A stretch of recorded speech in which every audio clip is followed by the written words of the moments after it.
yo cuando, y creo que usted también, pero yo cuando tenía que enseñar tanto en un seminario o, por ejemplo, tenía que, en un seminario enseñé muy poco, pero, por ejemplo, cuando tuve que asumir el rol de párroco, me pidieron asentir a todo el magisterio de la iglesia, aún en aquello que no es determinante, en aquello que, por ejemplo, que no es infalible. Y le pregunté a mi obispo ese caso y me dice, sí. Bueno, dicho esto, lo quiero recibir al licenciado Rojas. ¿Puede encender la cámara, licenciado? Porque no estoy seguro. Ah, perfecto, ahí está. Bueno, le voy a dar un poco más de lo normal al licenciado Rojas. Le voy a dar media hora, 40 minutos. Así charlamos un ratito. ¿Qué tal? ¿Cómo está? Bendiciones, padre. ¿Cómo está? Saludos de Palmira, en el Valle del Cauca, Colombia. Para usted y para su audiencia, un honor. Gracias por la invitación. Y bueno, aquí estoy para que charlemos un poco acerca de lo que pasó con nuestro hermano Horacio Justo y que usted también conozca desde mi perspectiva cuál es mi posición. Perfecto, perfecto. Me encanta tenerlo por acá y gracias por haber venido, ¿no? La verdad, me mandaron esa conversación, debate. No suelo hacer ese tipo de reacciones a debates, pero en este caso... La verdad no sé de qué debate está hablando. O sea, vi que parecer debatió Guido con Horacio, pero no he visto ese debate. Y la verdad tampoco, no sé, me apetece ver un debate entre ellos dos, ¿no? Pero en este caso, ya que ustedes sugieren este diálogo, vamos a ver qué explican acá. Me interesó por el personaje, porque Horacio lo conozco, entonces por esa razón me interesó. Pero bueno, conversemos un poco. ¿Era una conversación o un debate? ¿Qué era, digamos, lo que ustedes estaban teniendo? Bueno, le explico el contexto, padre, para Sí, que usted mejor. sepa, porque Vamos a ver qué explica el contexto. ayer se dijeron un poco unas imprecisiones que me gustaría aclarar desde mi óptica. No, yo primero que todo, al señor Horacio Justo, lo aprecio, nunca hemos interactuado. Sé que a veces va a los canales evangélicos, como yo también lo he hecho, con los de la Alianza Evangélica, como se llaman ellos. Aparte que con casi todos esos debatidos también he tenido unos diálogos porque tengo una buena relación con muchos de ellos, sobre todo con Néstor Díaz, que lo conozco mucho tiempo atrás y todo. Ese no era.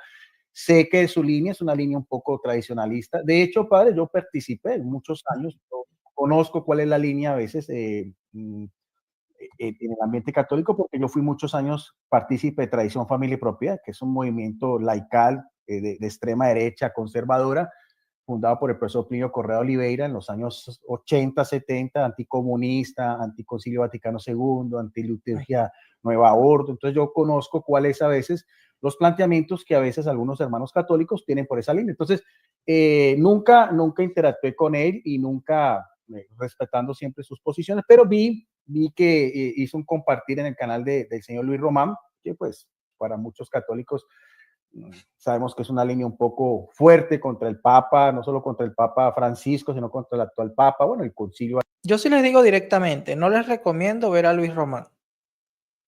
¿Sí? Yo sí les digo, no les recomiendo ver a Luis Román, porque va en la misma línea de Fernando Casanova, de Rafael Díaz. Fernando Casanova ya ven dónde terminó. Y Luis Román no me sorprendería si en algún momento termina igual. ¿Sí? Por eso yo sí les digo, no les recomiendo a Luis Román. De hecho, creo que el padre Byron tampoco lo recomienda. Pero bueno, eso ya queda de parte de ustedes. Vaticano II, por esa misma línea, y me pareció interesante y vamos a mirar a ver de qué se trata. Entonces, cuando vi que el tema era pues sobre la ecotología y entonces los planteamientos que dio nuestro hermano, y en la segunda parte él hizo una invitación, él dijo, esto que estoy defendiendo yo, lo puedo debatir con cualquiera.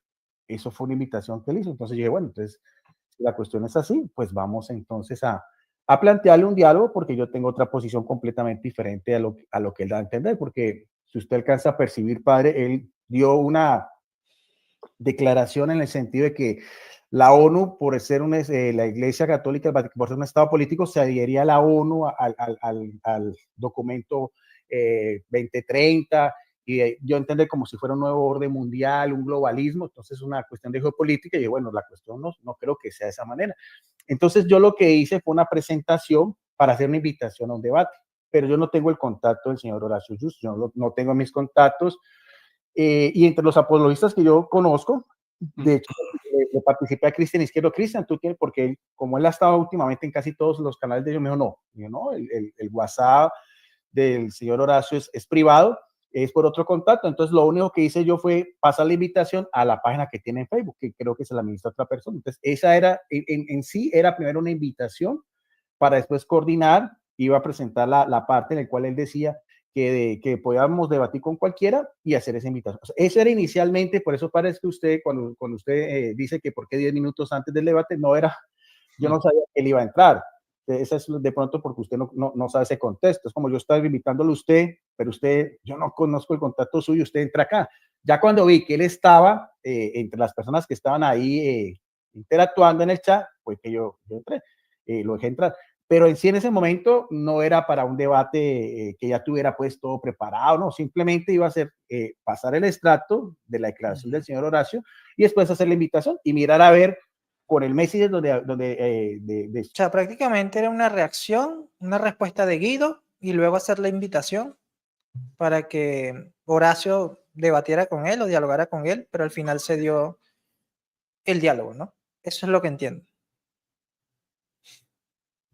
De su página en Facebook, pues que él contestara porque el WhatsApp como tal no lo tenía. Entonces ya cuando entró el señor Horacio fue que se dio de pronto ese intercambio, del cual yo vi que usted hizo algunos comentarios, pues y a mi parecer, con todo respeto, padre, por lo que yo vi, pues se notó un poco de favoritismo hacia la persona del señor Horacio, porque veía que como tal, las declaraciones mías casi no se tenían en cuenta, solamente las de él. Pero bueno, de todas maneras, me gustó porque usted ayer dijo que se ofrecía su canal y ofrecía su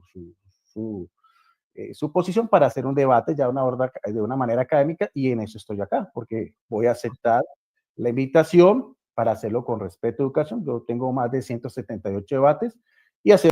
Por acá andamos en vigilia, hermano Carlos. Una vigilia imprevista, ¿no?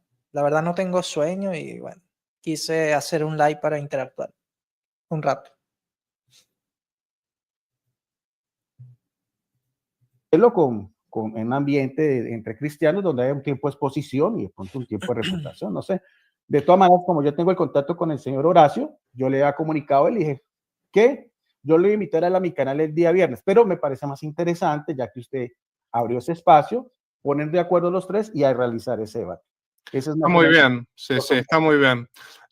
No, yo la verdad, digamos, simplemente vi, me faltaba todavía analizar unas partes suyas ayer. Lo que pasa es que Horacio entró antes de lo que yo me imaginaba que iba a entrar. También eso pasó. Yo lo cité para las 10:30 y él entró a las 10. Y bueno, no lo quería hacer esperar, pero nos quedaba parte de la reacción y ahí yo iba a decir, no era muy favorable a usted, si usted quiere, ¿no? Lo que iba a decir después, pero iba a marcar algunos puntos. No es que yo en concreto me interese tanto el debate, o sea, sí, me interesa ciertamente que me interesa, porque bueno, decir que el Papa está con la Agenda 2030, Horacio no dice exactamente eso, de todos modos, ¿no? No lo dice así. Pero bueno, hablar de ese tema es un tema que, más bien dicho, no deja de tener su gravedad, ¿no? Entonces sí, me interesa, pero a mí me parece que el tema, y esto no lo digo por usted, ¿no? Sino que lo digo en general para que la gente entienda. Las etiquetas, ¿no? Por ejemplo, ultraderecha, qué sé yo, estás en contra del Papa.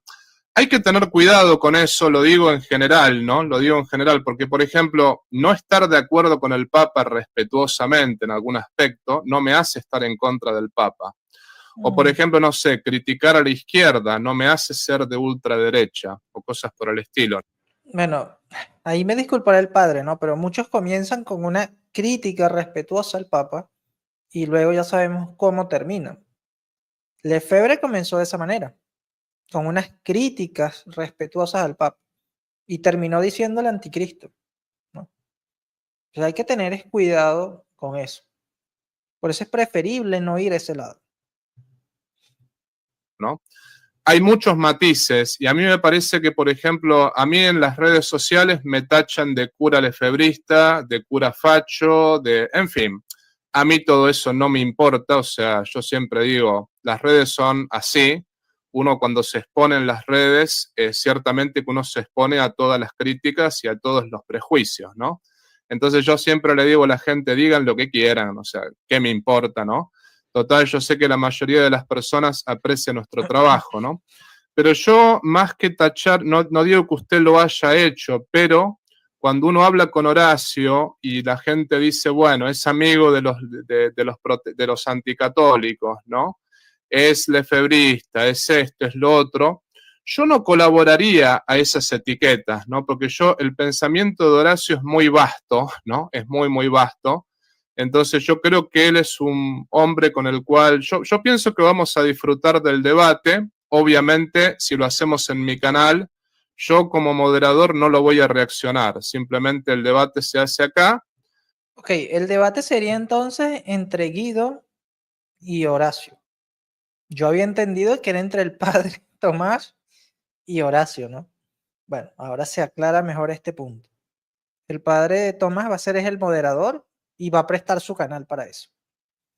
Y la verdad, un debate que no tengo mucho interés en verlo, pero sí quiero seguir conociendo un poco más estos puntos. A ver. Y directamente que lo reaccionen otros, porque yo me parece que tengo que ser totalmente neutral en ese sentido, ¿no? Así que desde ya cuenten con el canal para hacer el debate, ¿no? Cuenten con ello y después podemos fijar la fecha, pero... Pero ¿cuál sería la premisa del debate? Eso es lo que todavía no entiendo. ¿Cuál sería en sí la premisa del debate? O sea, creo que está siendo como que muy ambigua la cuestión acá. O sea, tiene que haber una premisa del debate, ¿no?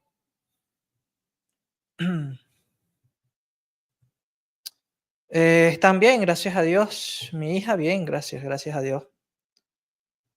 Y sí, bueno, tengo tiempo sin hablarles de ella, ¿no? Pero es que en realidad el canal como tal no lo tengo para hablar de mi familia. Pero igual gracias por preguntar, Jaime. A ver, ¿qué dice Wilfredo? Yo siempre sostuve que el Papa Francisco, en paz descanse, era ambiguo. Wilfredo, es que a mí me parece que el ambiguo es quien lo interpreta. O sea, es la persona que interpreta. Porque nosotros debemos entenderlo todo bajo la mente del Papa, bajo la intención del Papa. Y cuando alguien dice es ambiguo, simplemente es porque lo está entendiendo de una manera distinta a como el Papa lo quiere presentar. Y esto lo aprendí yo leyendo a San Pío X. Tenía un afán de protagonismo inadecuado para su investidura. No, eso sería como hacer un juicio temerario, la verdad. Yo no me atrevería a hacer esos juicios temerarios respecto al Papa Francisco. Pero eso no era como para dejar la barca. Gracias a Dios tú no la dejaste, Horacio, Dilfredo, pero muchos sí. Muchos sí usaron eso para abandonar la iglesia. Ahí es donde vemos el problema de esas críticas, de esos disensos, ¿no? Respetuosos contra el Papa. Y por esto yo perdí muchas personas que seguían el canal. Pero tengo que decirlo, o sea, el peligro que eso genera. La única condición que yo pondría, y usted va a estar de acuerdo, es la única condición, es que sea atacar al argumento y no la persona, ¿no? Más que nada es eso, porque me parece que tanto católicos como protestantes últimamente, digamos, a mí, yo muchas veces le he pedido disculpas a los protestantes y a los evangélicos porque obviamente lo mío es contra el anticatólico, no tanto contra el protestante y con el evangélico, ¿no? Pero les he pedido disculpas. Rafa es un maestro. Rafa es un maestro. De hecho, a Rafa lo tengo pendiente para traerlo otra vez acá al canal. Rafa fue uno de los primeros invitados de aquí del canal. Y tengo una buena relación con él, porque pensamos igual. O sea, nuestra apologética va en la misma sintonía. Y a Rafa lo voy a traer nuevamente acá al canal. Vamos a ver qué tema le propongo para que nos dé una clase. Pero estas palabras es muy cierta, miren. Cuando el Papa habla, estoy más dispuesto a dejarme enseñar que a enseñarle algo a él. El problema es que hay muchos católicos que quieren enseñarle al Papa en vez de dejarse enseñar. Y esto no me cansaré de decirlo. Aunque me llamen papólatra, papista, pero esa es la enseñanza de la iglesia. Porque muchas veces me he comportado como antiprotestante y yo no quiero ser antiprotestante, esa es la realidad, ¿no? Aunque afirmo sí que el protestantismo es un error y que la Iglesia Católica es la única verdadera, eso lo afirmo porque eso es doctrina nuestra, ¿no? Pero sin embargo, en eso estoy de acuerdo con el padre Tomás. O sea, no hay que ser antiprotestante, pero tampoco adular a los protestantes, o en este caso a los anticatólicos. ¿Sí? Si ellos tienen algo bueno, se les reconoce, pero no por eso hay que ignorar lo malo que tengan. Yo, por ejemplo, le reconocí a Gabriel Asaf sus palabras, ¿no? Que dijo en un momento, digamos que reconociendo los errores y los problemas que tienen muchos youtubers, y eso estuvo bien, pero eso no me impide seguirle corrigiendo errores que él tenga. ¿Por eso soy antiprotestante? No. Yo no me considero antiprotestante. Antiprotestante es esta persona que está acá, Jaime Velázquez. No, bueno, Jaime es un poco fuerte, ¿no? Pero yo sé que Jaime lo hace por amor a ellos.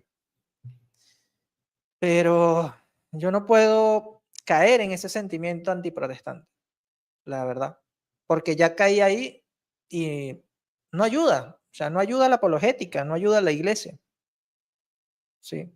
Entonces, no sean antiprotestantes, pero tampoco sean aduladores del anticatolicismo. Porque por allí hay muchos que son aduladores del anticatolicismo. Vamos a decir que Guido en cierto momento era así. Y eso se le criticaba mucho a Guido, que él adulaba mucho a los anticatólicos. Hasta que en ciertos casos, pues tuvo que cambiar. No soy antiprotestante, soy anti-estúpido. Sí, por eso, Jaime. No soy antiprotestante, pero si vienen a pisar la iglesia católica hay que darles duro con la historia. Claro, exactamente. Con argumentos, con razones. Debemos destruir los argumentos, ¿qué? Y doctrinas católicas, no a los protestantes. ¿Y doctrinas católicas o doctrinas no católicas? No a los protestantes en sí, para que vuelvan y gocen de la plenitud de fe. Chesterton dijo algo así, como que para entrar a la iglesia hay que quitarse el sombrero, no la cabeza. Exacto, eso lo dijo Chesterton. Sí, correcto, porque nosotros tenemos una fe razonable, no una fe irracional. Ayer a Hugo Ariza se le escapó el comentario de que Guido es un hereje formal. Uy, no sé en qué contexto lo diría, la verdad. sin embargo, yo ataco el error y no a la persona.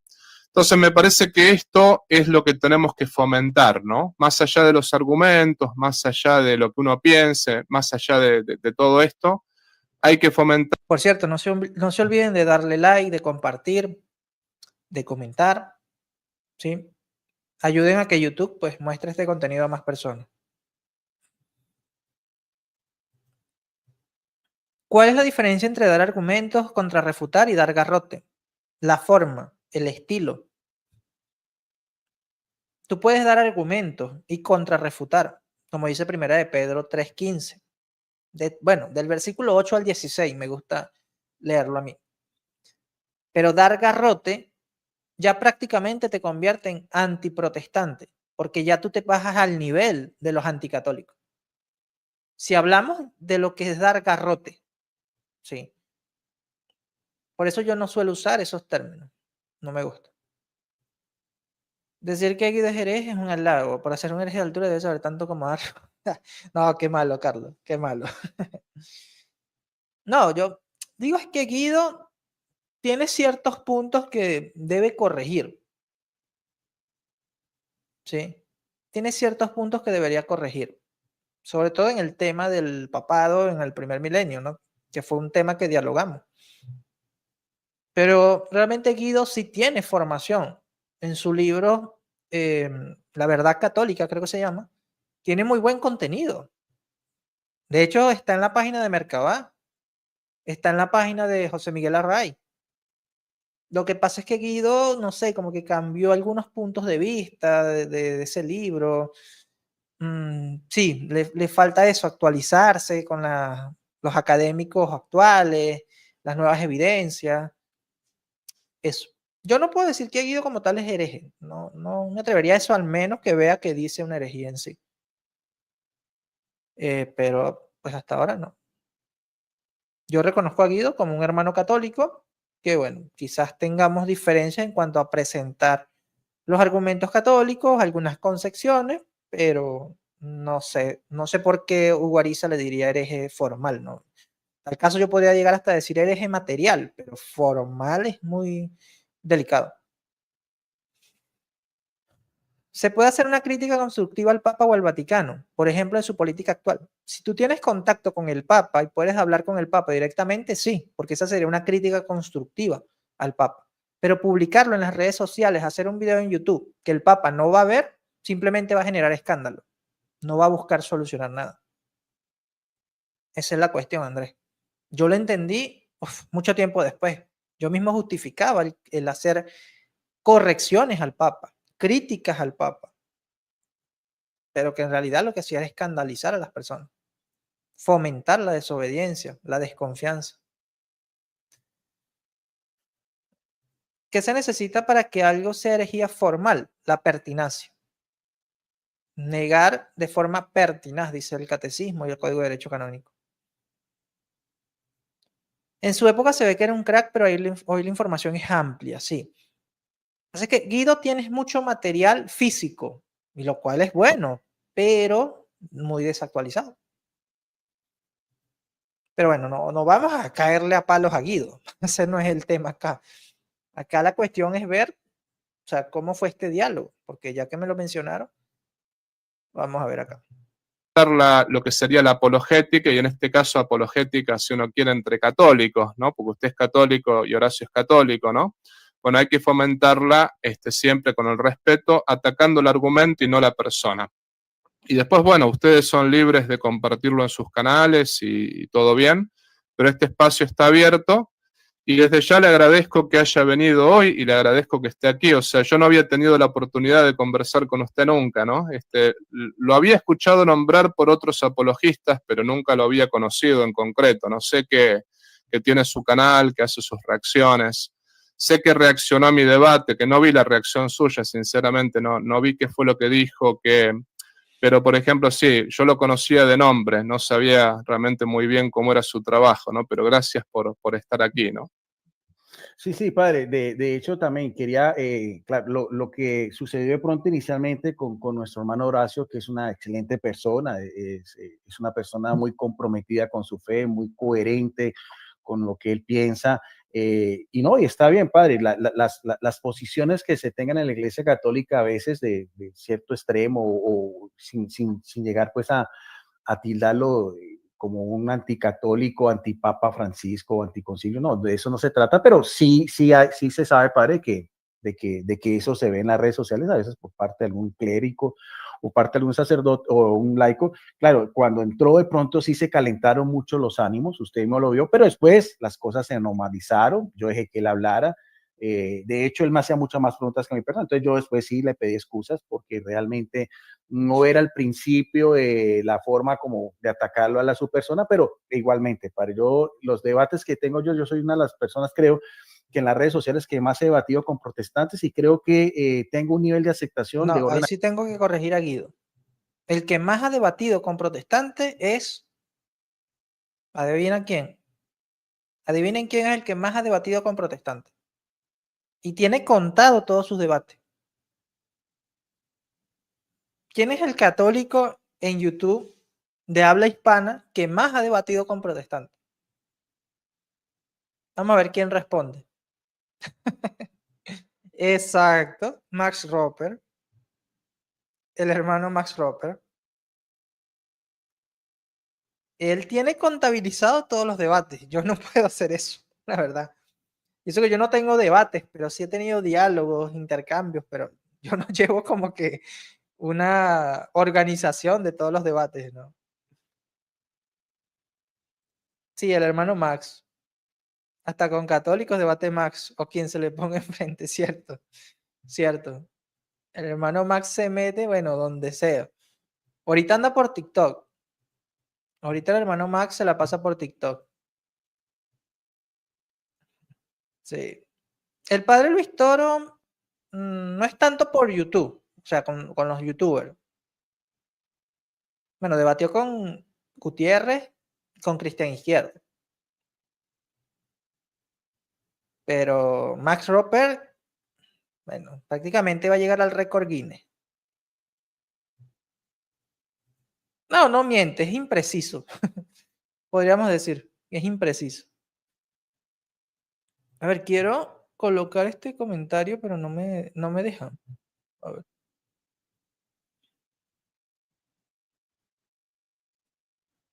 A ver, creo que ahí está fijado. Sí, ahora sí.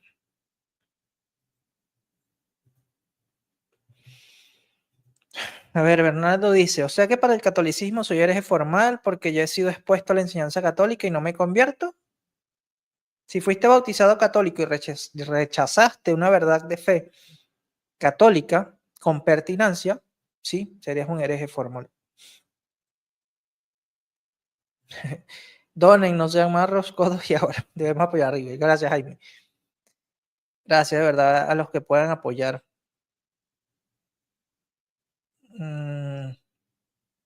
¿Qué más por acá? Hubieras de debatir, River, eres bueno y ofreces buenos argumentos. Si en un momento llego a debatir, de hecho se había cuadrado por ahí un debate con Gabriel Asaf y lo acepté en el momento, porque la verdad él estaba como que quería tratar el tema, pero no sabía del tema. Entonces dije, bueno, ok, vamos a darle la oportunidad, pero hasta hoy estoy esperando para ese debate, ¿no? Pero la verdad es que no me apetece debatir. O sea, no veo que exista un entendimiento correcto de lo que es un debate.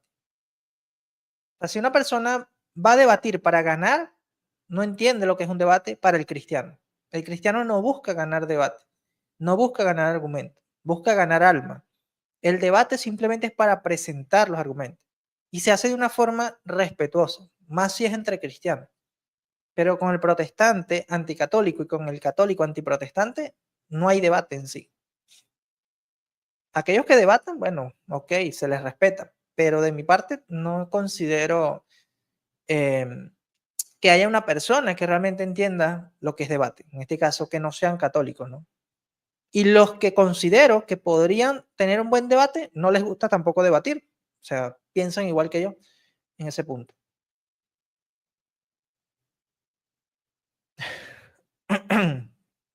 Inviten a Jaime, Jaime sí debate. Estoy leyendo una crítica tradicionalista al catecismo de Schneider. Está heavy. Wax, pelea de inválido, Carlos. No es constructivo el debate, depende. O sea, si es un debate como los que se dan en Estados Unidos, entre, por ejemplo, Trent Holt, Gavin Orlund, me parece que sí. O sea, sí son buenos, son constructivos. Pero si son debates entre youtubers de habla hispana, no.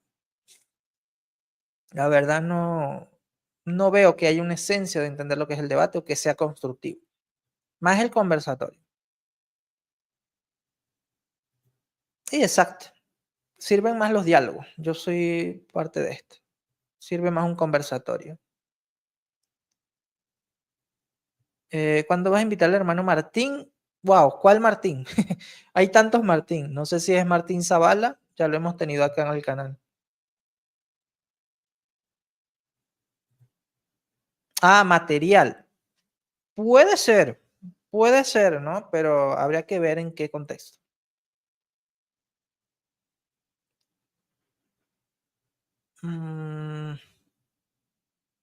¿Qué más hay por acá? En Estados Unidos ves en vivo que uno acepta las objeciones de otro y hasta corrige su postura a sí mismo. Ok, vamos a seguir acá. académico porque siempre voy a los argumentos. Jamás caricaturizo a ningún oponente, ni mucho menos, los veo como mis hermanos en el amor de Cristo, y respeto sus posiciones, porque en esto yo llevo ya muchos años. Sé que en las redes sociales, como todo, hay gente que está en favor, hay gente que está en contra, hay gente que me tira anticatólico, progresista o muy ecuménico, pero bueno, como tal, lo que decía yo ayer, padre, los laicos damos nuestras opiniones, o sea, damos nuestras opiniones. Sí, claro, lo tengo pendiente, José. Ya el hermano Martín ha venido acá al canal, pero vamos a invitarlo de nuevo En las redes sociales, pero nos adherimos al magisterio, que en este caso es el Papa, en este caso son los obispos, y más un tema tan álgido, un tema tan importante, tan delicado como es lo que tiene que ver también con la ecología, porque para eso hay un pronunciamiento de la Iglesia. Entonces, si los papas se han pronunciado, el Papa Francisco, a nivel de una encíclica, y el Papa León XIV lo ha respaldado, es porque es parte del magisterio de la Iglesia, que anteriormente no se diera esa connotación. Bueno, en la Edad Media no había clonación, no había fecundación in vitro. Entonces, Claro, hablamos de magisterio ordinario. Sí, forma parte del magisterio ordinario del Papa. Los aires del tiempo en el cual la misma Iglesia reacciona. Entonces, por eso creo que sería un debate interesante. Yo voy a mostrar simplemente lo que me interesa a mí, que es lo que la Iglesia Católica dice sobre el particular. Sería bueno. Porque No ya sé si hablar más allá de Gris, otras cuestiones, quieren dar un tema. de lo que se tocó, que me pareció muy delicado, padre, se lo digo yo a usted también, por ejemplo, con lo de Greenpeace. O sea, el señor Horacio Houston tiene que demostrar, primero, que si realmente el Papa se asesoró de Greenpeace, o como se llama esa organización, porque estamos hablando de una doble moral, pero o sea, las acusaciones son fuertes. El hermano Horacio hasta el último momento decía que el Papa está equivocado, que esa no es la posición correcta, que no hay parte en el magisterio, que la Sagrada Escritura jamás han condenado los crímenes contra la ecología, y yo se lo voy a entender tanto en el libro del Génesis como en el libro de Apocalipsis. Entonces me parece que se puede dar un poco más sobre el particular, porque ya tomar en tela de juicio la posición del Papa Francisco, estaremos hablando de una doble moral, porque si el Papa Francisco realmente se asesoró a Greenpeace, que tendría que mostrarlo, Son las 12:40 de la noche, Rodrigo. Ya que mostrarlo, entonces tenemos que decir que el Papa está actuando o de mala fe por ser esa misma organización, abortista, otras cosas. Yo decía, bueno, yo no creo que se vincule el uno con el otro, pero si realmente fue así, primero creo que hay que mostrar las evidencias. No porque lo diga nuestro hermano Horacio Houston vamos a creerlo. Él tiene que mostrar las evidencias, tiene que mostrar los documentos, tenemos que irnos a la base, porque como tal, una encíclica, Laudato Si, bueno, es desde el prólogo hasta el epílogo. Entonces, eso no es la voz oficial de la Iglesia, es la voz oficial de la Iglesia. Y padre, le hago yo la pregunta a usted, cuando una encíclica la hace el Papa, ¿lo hace en calidad de qué? ¿De jefe de Estado del Vaticano o lo hace en calidad de vicario de Cristo? ¿Es para quién una encíclica?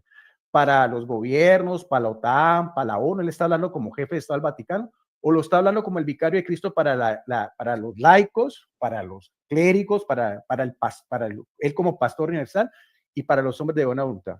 ¿Cuál es, padre? Porque me gustaría que usted nos aclarara un poco, ¿cuál es la finalidad de una encíclica? ¿La encíclica de un papa la hace con qué finalidad y qué autoridad tiene para un católico?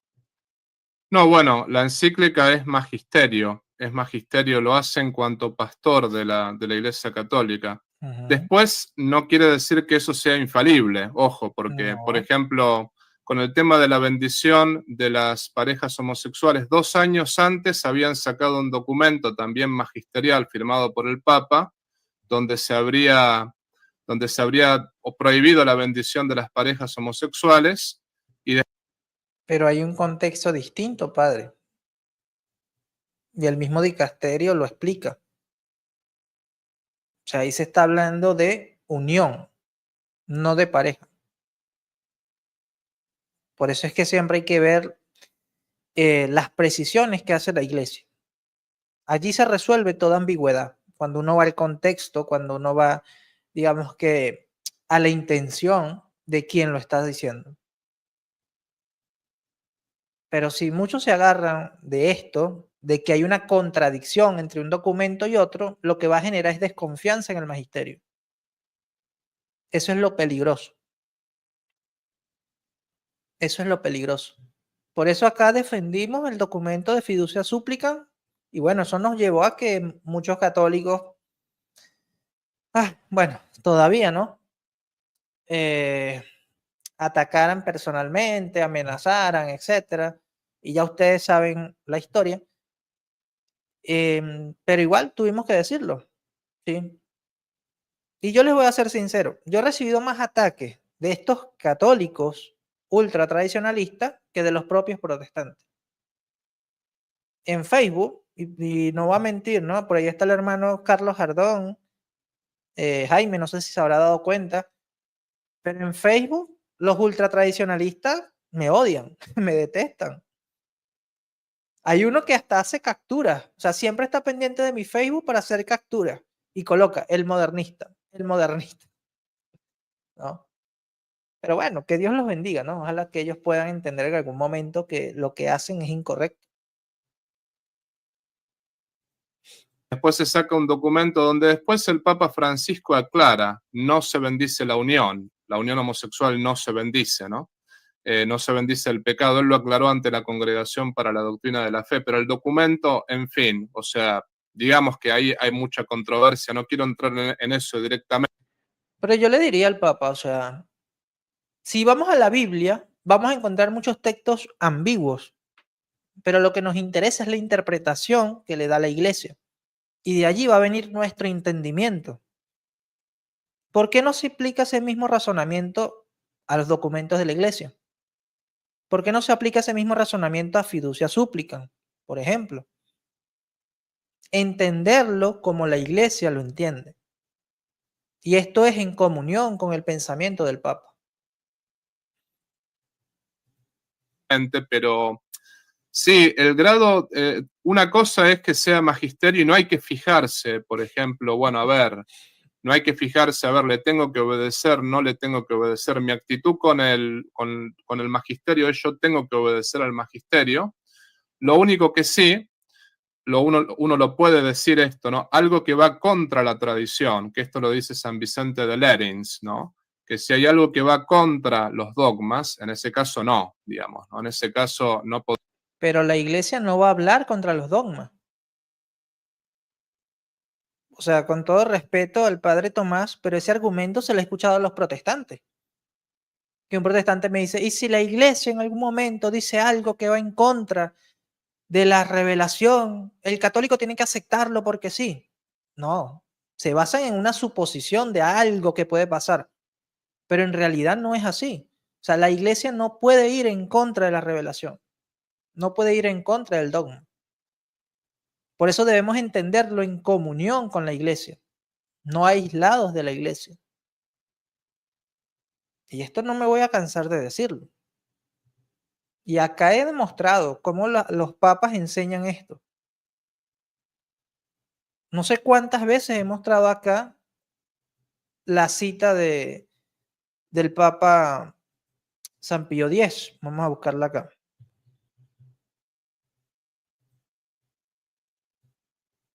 Vamos a leerla acá.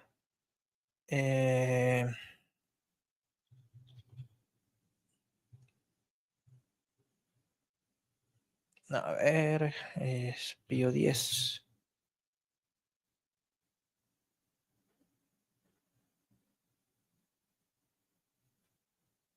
Esta cita. Y este es magisterio del Papa San Pío X. Y este es un discurso que dio a los sacerdotes de la Unión Apostólica el 18 de noviembre de 1912. Y vamos a leerla otra vez, ¿no?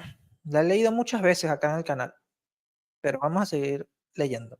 Dice, parece increíble y de hecho es doloroso que haya sacerdotes a los cuales se les debe de hacer esta recomendación. Pero lamentablemente en estos días nos encontramos en esta dura e infeliz condición de tener que decirle a los sacerdotes, amen al Papa. ¿Y cómo se debe amar al Papa? Non verbo neque lingua sec opere et veritate. No con palabras, sino con obras y verdad. Cuando se ama a una persona, se busca de uniformarse en todo a sus pensamientos, de hacer su voluntad, de interpretar sus deseos.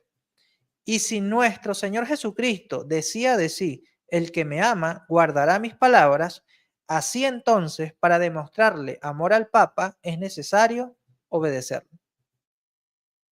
Sencillo. O sea, no hay que interpretar al Papa de una forma distinta a como el Papa lo está presentando. Y yo no sé por qué muchos católicos a veces olvidan esto y quieren enseñarle al Papa cómo debe enseñar. Podríamos obedecer algo que vaya contra los dogmas. Ahora, habría que probar, eso es cierto, ¿no? Habría que probar que la encíclica tal o la encíclica cual va contra los dogmas o va contra la tradición, ¿no? Ese es el asunto. Pero me parece importante, yo a la gente siempre le digo, no hay que mirar los documentos del Papa siempre pensando en qué se equivoca. Eso no, o sea, yo en principio tengo que pensar que el Papa me está guiando en la fe, obviamente. Ahora. No es al principio, es siempre. Porque el Papa tiene la función de confirmar en la fe.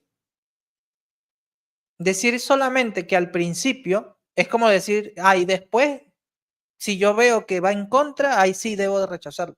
No.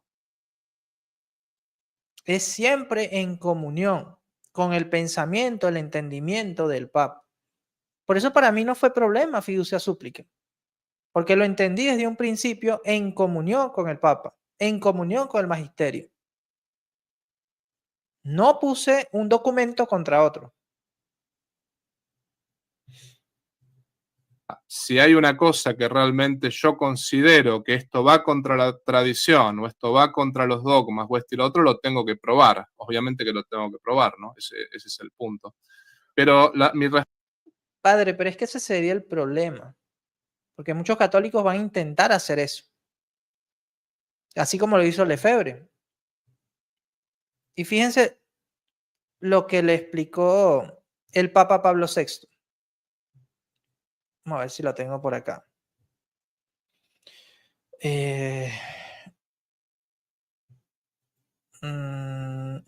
ver si lo consigo por acá.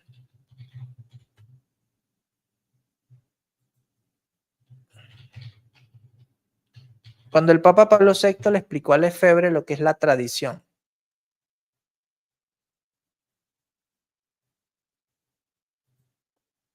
Bueno, hay una carta muy extensa,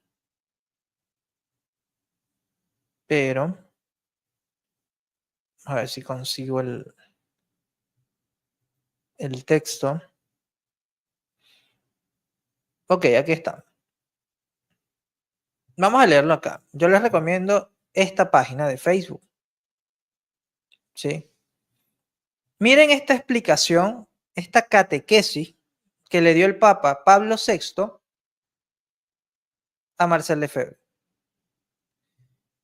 Maravillosa catequesis de San Pablo VI, tan actual, tan necesaria ante la vorágine del virus y tonterías lefebristas, tradirrupturistas, filo o criptosismáticos, sedevacante y demás bichos raros que pululan por allí y que todavía tienen el cinismo o inconsciencia de seguir creyéndose los auténticos católicos. Dice así: así pues, la tradición no puede separarse del magisterio vivo de la Iglesia, como tampoco puede separarse de la Sagrada Escritura. Es evidente que la Sagrada Tradición, la Sagrada Escritura y el magisterio de la Iglesia están ligados y unidos de tal modo que ninguno puede subsistir sin los otros, y todos juntos, cada uno según su carácter y bajo la acción del mismo Espíritu Santo, contribuyen eficazmente a la salvación de las almas. Como dice Dei Verbum 10. Sigue diciendo acá: así es como han actuado normalmente los papas y los concilios, con la asistencia especial del Espíritu Santo. Y eso es precisamente lo que ha hecho el Concilio Vaticano II. Y empieza a explicar, ¿no?, en los decretos de este concilio, así como en la reforma que nosotros hemos ordenado, para ponerlo en práctica, no hay nada que se oponga a lo que de fundamental y de inmutable hay en la tradición bimilenaria de la Iglesia. ¿Y dónde podemos ver esto? En la carta de su santidad San Pablo VI a Monseñor Lefebvre. ¿Sí?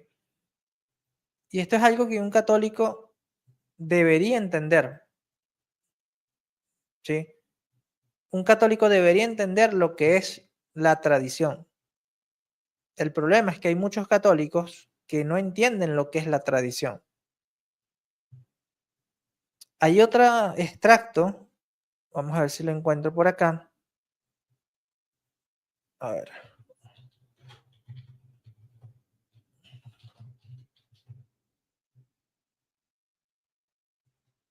Donde el Papa Pablo VI explica lo que es la tradición.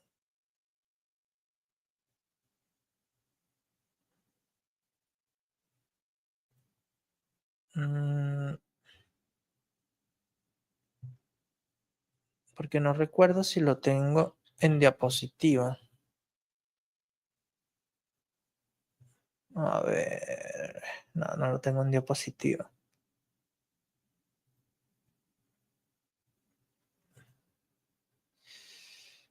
A ver, ¿dónde está esa cita?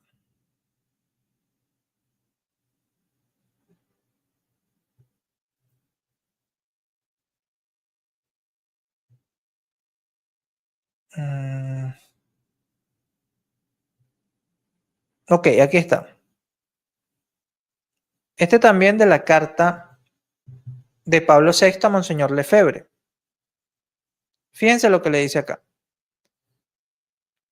Si todo obispo es doctor auténtico para predicar al pueblo que tiene encomendada la fe, que ha de regir su pensamiento y su conducta, y para rechazar los errores que amenacen al rebaño, pero hay que tener en cuenta esto. La consagración episcopal, junto con la potestad de santificar, confiere también la potestad de enseñar y la de gobernar, y estas, por su misma naturaleza, no pueden ejercerse sino en comunión jerárquica con la cabeza del colegio. Con mayor razón, un obispo solo y sin misión canónica carece in actu expedito ac agendum de facultad para establecer en general cuál es la norma de fe y para determinar lo que es la tradición. Ahora bien, tú te constituyes juez solitario del contenido de la tradición. Te profesas sometido a la Iglesia y fiel a la tradición por el mero hecho de obedecer a ciertas normas del pasado, dictadas por predecesores de aquel a quien Dios tiene encomendado en este momento los poderes conferidos a Pedro. Así que también en este punto está viciado el concepto de tradición que tú invocas. Compete al Papa y a los concilios emitir el juicio con que discernir en las tradiciones de la Iglesia los elementos a los que no se puede renunciar sin ser infieles al Señor y al Espíritu Santo, y los elementos que por el contrario pueden y deben ponerse al día con el fin de facilitar la oración y la misión de la Iglesia a través de los distintos tiempos y lugares, y para traducir adecuadamente el mensaje divino al lenguaje de nuestro tiempo y comunicarlo mejor sin ningún compromiso indebido. Entonces, aquellos que dicen que hay una contradicción entre un documento del Papa y otro, simplemente están partiendo de un concepto errado de lo que es la tradición. ¿Sí? Y ahí es donde está el problema, que los va a llevar posteriormente a el cisma, ¿no? Porque primero comienza con la crítica y luego termina en el cisma. Y después, bueno, ni se diga, ¿no? Sigamos. La respuesta es magisterio, no quiere decir que haya infalibilidad ahí, ¿no? Sí, padre. ¿Y hay alguna encíclica que vaya en contra del magisterio del asistente Espíritu Santo, por así decirlo, padre, como encíclica papal, para tomarla como un punto de referencia? Más que encíclica, por ejemplo, hay ciertos temas, por ejemplo, Juan Pablo II modificó el catecismo de San Pío X. Si es modificable, significa que no hay infalibilidad. Lo mismo Francisco modificó. Pero hay que aclarar algo. El catecismo de San Pío X no era un catecismo universal. Era un catecismo para párroco. El catecismo de la Iglesia Católica de Juan Pablo II sí es un catecismo para la Iglesia Universal. Por eso no se pueden comparar, ¿no? Porque uno no tenía el fin de ser universal, mientras que el otro sí. El catecismo de Juan Pablo II. Hubo modificaciones. Acá no estoy diciendo, y quiero dejarlo bien claro, ¿no? no estoy diciendo, bueno, un papa se equivocó, el otro papa no se equivocó, pero por ejemplo, con el tema de la pena de muerte, hay obispos que dicen que es un error doctrinal del Papa Francisco, por ejemplo, lo de la pena de muerte. Ellos agarran y ponen toda su argumentación, digamos, una cosa así, ¿no? Entonces, digamos, no es que necesariamente estos obispos tengan razón. Yo no estoy diciendo tienen razón, no tienen razón. Yo la manera como lo expliqué es el Papa no cambió la doctrina. El Papa simplemente lo que dijo fue, hoy en día la pena de muerte no es aceptable porque es una venganza, no se hace con la mentalidad que tenían los medievales, por ejemplo, que era por justicia y era como expiación de los pecados, ¿no? Hoy en día es una venganza muchas veces y ese es el punto, digamos, ¿no? Pero, digamos, el tema del cambio del catecismo y después también, sí, este ejemplo de, digamos, el documento de las bendiciones homosexuales actualmente, que el Papa lo aclara, pero en el documento es complicado. 2 años antes se había prohibido directamente todo ese tipo de cosas. Como que hay cosas que como no hay infalibilidad se pueden cambiar, son cambiables, ¿no? Sí, padre, pero claro, pero también quería decirle, y se lo decía a nuestro hermano Horacio, usted es sacerdote y usted conoce mucho más estas cosas. Padre, dígame si estoy en el error o no. Cuando un papa, evidentemente, por ejemplo, como lo fue la época de León XIII, con su encíclica Rerum Novarum, que algunos decían esto es comunismo, él dijo, no, esto es cristianismo, sobre los derechos de los trabajadores para su época, después de lo que fue el marxismo, todas estas cuestiones del opio del pueblo. La época de los años 60 de Pablo VI con la Humane Vita, o Laudato Si sobre el cambio ecológico. Los papas como tal, por ser el Estado pues, del Vaticano, la Santa Sede, tiene diferentes asesorías. O sea, el Papa no alguien como decir, por ejemplo, como fue Pío XII, que dicen que fue, o un Papa Benedicto XVI, son papas, de hecho, se decía que Pío XII podía hablar de cuestiones de astrofísica y de otras cuestiones que a veces hasta los mismos científicos se quedan aterrados, pero son casos excepcionales. Pero en estos casos especiales, por ejemplo, cuando el Papa hace esa encíclica, Laudato Si, que el señor Justin Horacio decía que estaba completamente errado. Padre, cuando el Papa hace eso es porque tiene una asesoría, la iglesia se asesora o es la opinión del Papa. En ese caso, el Papa tiene unas comisiones, hay científicos que también asesoran al Papa, hay datos estadísticos, hay cierta información por el cual está el respaldo, porque es una encíclica, no es una carta pastoral, es una encíclica. Por lo tanto, por el peso de la encíclica y por la firma del Papa, da a entender que es la voz de la iglesia y que también tiene un respaldo en esa área, aunque él no sea experto en eso, pero tiene, por así decirlo, el aval que confirma que va de acuerdo a la doctrina de la Iglesia Católica. ¿Me equivoco, padre, o es así? Mire, que el Papa tiene mucha gente que lo asesora y que el Vaticano tiene una experiencia milenaria, eso no lo negamos, digamos, ¿no? Porque la Iglesia tiene 2000 años. Ahora, también en el Vaticano, yo le digo, yo estuve en Roma 6 años y estudiando en la Universidad Urbaniana, que está en el Vaticano. En el Vaticano hay cada nene, le puedo decir la verdad, ¿no? Entre ellos estaba Charamza, que estaba justamente en el centro de la doctrina de la fe. Y Charamza es un sacerdote que salió escandalosamente con su compañero homosexual, ¿no? O sea, cosas por el estilo. Hay de todo, eso es lo que le quiero decir. Yo no niego que, por ejemplo, y obviamente esto que estoy diciendo no me va a hacer perder confianza en la Iglesia, porque la Iglesia no está fundada en los hombres, ¿no? La Iglesia está fundada en Jesucristo, en definitiva. Y ahí está el punto de la Iglesia humana y de la Iglesia del cuerpo místico de Cristo. Nosotros formamos parte del cuerpo místico de Cristo, pero hay tribu y cizaña, ¿no? Lo que le quiero decir es, el Papa, así como estaba rodeado de gente santa, como fue el caso, por ejemplo, del Papa Juan Pablo II, que estaba rodeada de gente muy buena, entre ellas la misma Madre Teresa de Calcuta, que lo aconsejaba en algunos aspectos, ¿no? También el Papa puede estar rodeado de cuervos, ¿no? Muchas veces, no digo todos, pero digo, hay muchas, la cizaña está en todas partes y la cizaña no le escapa a la Iglesia, eso es lo que hay que pensar, ¿no?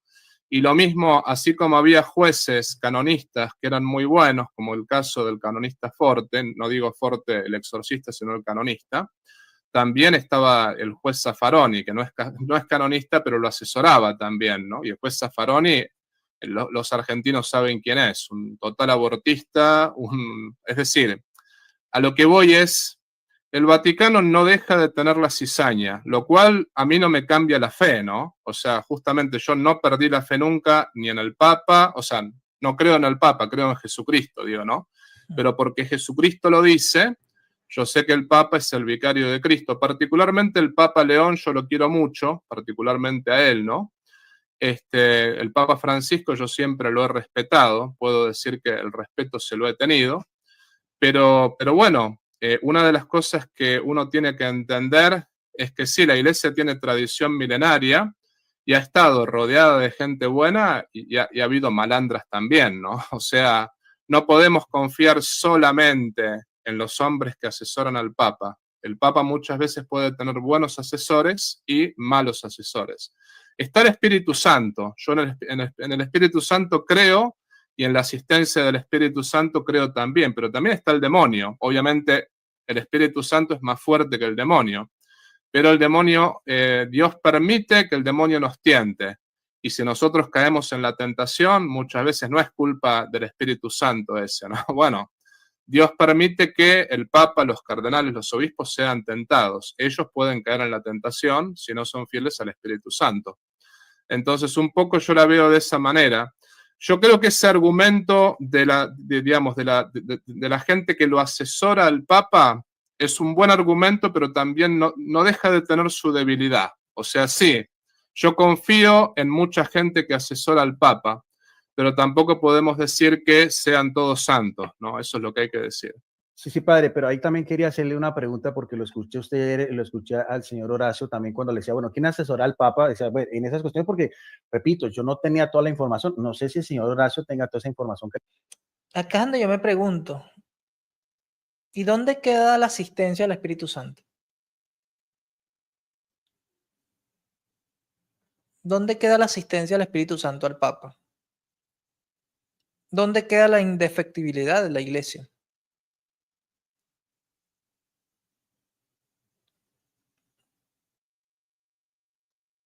¿Dónde queda? ¿La olvidamos por un momento? El Papa está protegido cuando va a enseñar a la Iglesia. Está asistido por el Espíritu Santo. Yo creo en esas palabras.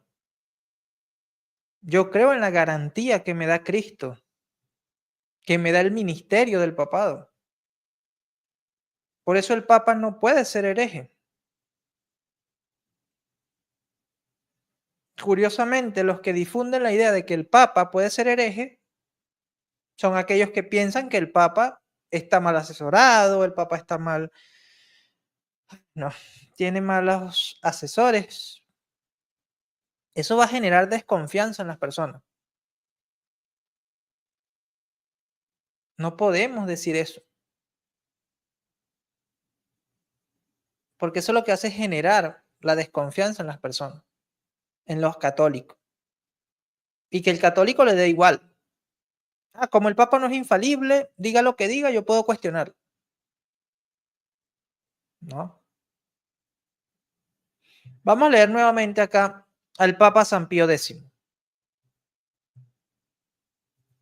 quien sigue hablando de lo que es el amor al Papa.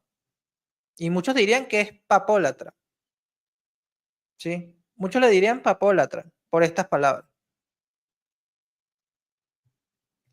Dice acá, cuando se ama al Papa, no se discute sobre aquello que él dispone o exige, o hasta dónde llega la obediencia, o en cuáles casos se debe obedecer. Cuando se ama al Papa, no se dice que no ha hablado demasiado claro, como si estuviese obligado a repetir al oído de cada uno su voluntad. Esto va para aquellos que dicen que el Papa es ambiguo. No. Claramente expresada tantas veces y no solo con palabras, sino con escritos y otros documentos públicos. Cuando se ama al Papa, no se ponen en duda sus órdenes, aduciendo el fácil pretexto de quien no quiere obedecer, de que no es el Papa quien manda, sino quienes lo rodean. Acá el Papa San Pío X está respondiendo al argumento del Padre Tomás. Y esto lo dice San Pío X en un discurso dado a los sacerdotes. en el año de 1912. No se limita el campo en el cual pueda o deba ejercer su autoridad. Muchos quieren hacer esto, muchos quieren limitar al Papa al campo en el cual pueda o deba ejercer su autoridad. No se antepone a la autoridad del Papa aquella de otras personas que disientan de él.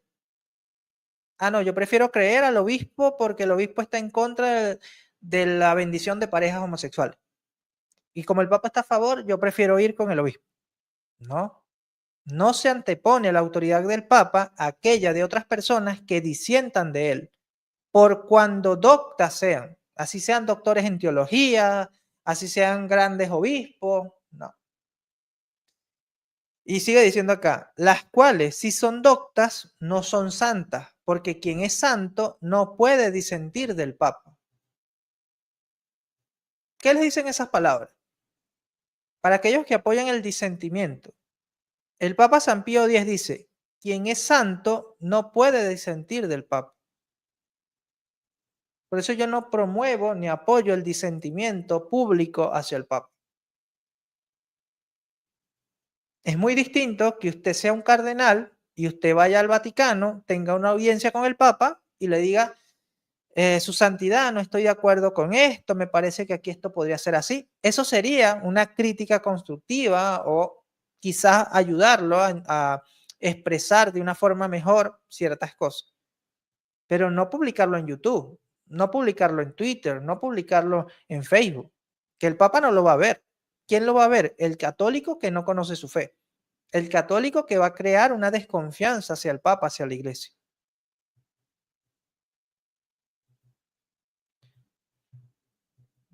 Pero bueno, vamos a seguir escuchando acá. La puede respaldar. Pero decía algo algo muy parecido con lo que usted decía, padre, también con lo de Greenpeace, decía, si tienen otras actividades, por ejemplo, usted está hablando, por ejemplo, una persona que asesora el Papa, él más o menos lo va a entender. Supongamos que esa persona pues, sea una doctora y sea una lesbiana, por así decirlo.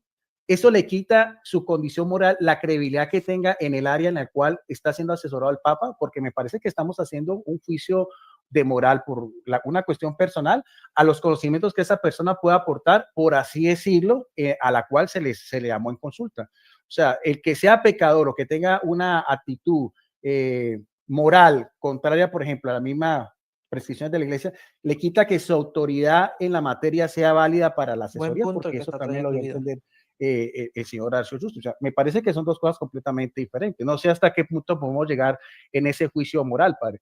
Si usted es un experto, le voy a dar la palabra, si usted es un experto en finanzas y la Iglesia Católica lo invita a usted para que lo asesore en el Banco Ambrosiano, pero usted es una persona que vive en adulterio, el que vive en adulterio le quita su credibilidad en la asesoría que usted está en el cual es su campo de acción, pregunto yo, padre. Bueno, Galileo, por ejemplo, vivió mucho tiempo en concubinato y la Iglesia nunca le echó en cara su vida moral, ¿no? Por ejemplo, una de las cosas que siempre se dice de la Iglesia rígida, esto y lo otro, la Iglesia nunca le echó en cara a Galileo lo cruel que fue con su concubina, lo cruel que fue con sus hijas y todos sus pecados personales, porque la Iglesia sabe de la vulnerabilidad de los hombres, ¿no? No es tanto que una lesbiana, por ejemplo, asesore al Papa. El tema es que sea Greenpeace, porque, por ejemplo, Greenpeace no le importa el medio ambiente, eso está probado. O sea, si usted, yo sé que el autor es un poquito complicado, pero las fuentes de donde saca este autor todas las cosas es la ONU misma, ¿no? La ONU misma y justamente la agenda misma de la ONU, ¿no? A Greenpeace lo único que le importa, si vamos al caso, a sus fundadores y a todos ellos, es la destrucción del cristianismo. Ese es el punto. Ellos quieren modificar, justamente quitar del medio a los católicos y a los cristianos, convertir la iglesia en una ONG para llevar a cabo su agenda, digamos, ¿no? Entonces, si está probado, porque justamente yo esa afirmación que hizo Horacio, yo no la puedo hacer, ¿no? Si está probado que al Papa lo apoyaba Greenpeace, en ese caso yo me preocuparía, porque Greenpeace realmente no tiene una agenda que realmente apunte al bien del mundo. Lo que apuntan realmente es a llenarse los bolsillos a costa de la muerte de niños, a costa de la destrucción de las familias, y lo que apuntan es prácticamente a convertir la iglesia en una ONG. Ese es el asunto, ¿no? Greenpeace no es ninguna garantía de nada. Ahora, si yo creo que él no está atendiendo el argumento de Guido. O sea, el punto que le menciona Guido es así, o sea, no es fijarse, digamos que en la vida moral de esta persona, eso no excluye el conocimiento que tenga sobre el tema. ¿Sí? Y el padre Tomás lo ejemplificó al principio muy bien, pero ya luego se fue por otro punto. No sé la verdad, o sea, no entiendo qué tiene que ver lo de Greenpeace. Dice, el padre Tomás tiene más autoridad para hablar de la iglesia porque es sacerdote del Dios Altísimo y tiene conocimiento. A ver, Eva, hay que tener cuidado con el clericalismo, porque el clericalismo nos trajo mucho problema a la iglesia en el siglo pasado. Y te lo pongo con este ejemplo porque es un ejemplo que todavía se puede ver. En el siglo pasado se dieron muchos abusos por parte de los sacerdotes porque las personas no podían creer que un sacerdote actuara mal. Porque pensaban, así como tú lo estás haciendo, porque es sacerdote de Dios Altísimo, porque él no puede cometer esos pecados. Y muchas personas de esa manera evitaron creer cuando los malos sacerdotes cometieron abuso. Entonces, el clericalismo es peligroso. Hay que entender que el sacerdote, sí, hay que respetarlo por su investidura, pero eso no quiere decir que todo lo que el sacerdote diga es correcto, y más si va en contra del magisterio sideciente del Papa. En este caso, lo que estamos analizando es lo que dice el padre Tomás, obviamente cotejándolo con lo que dicen los papas, y hay algunas diferencias acá. O sea, no es que tienen más autoridad para hablar de la iglesia que el laico. Aquí la cuestión es que la autoridad la tiene el magisterio. ¿Nos sujetamos a él o no nos sujetamos? Así de sencillo. En cuanto al conocimiento, yo te digo, hay muchos laicos que tienen más conocimiento que sacerdotes. Y no es por nada, pero a mí me consultan sacerdotes, porque saben que yo me dedico a la apologética, y hay sacerdotes que no se dedican a la apologética. Hay sacerdotes que se dedican más a la parte pastoral, y lo cual no está mal. Pero cuando ellos quieren saber sobre un tema, se asesoran con aquellos que pues conocen más del tema. Y en este caso, los apologetas o los teólogos que se especializan en ciertos temas son consultados por sacerdotes. Y es más, un sacerdote dijo estas palabras que te voy a citar acá. Yo creo que esas palabras, no sé si están en Facebook, pero sí las tengo recopiladas acá.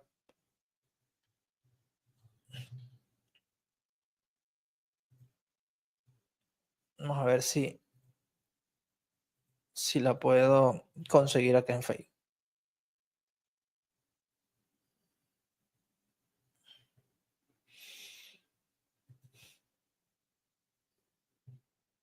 A ver.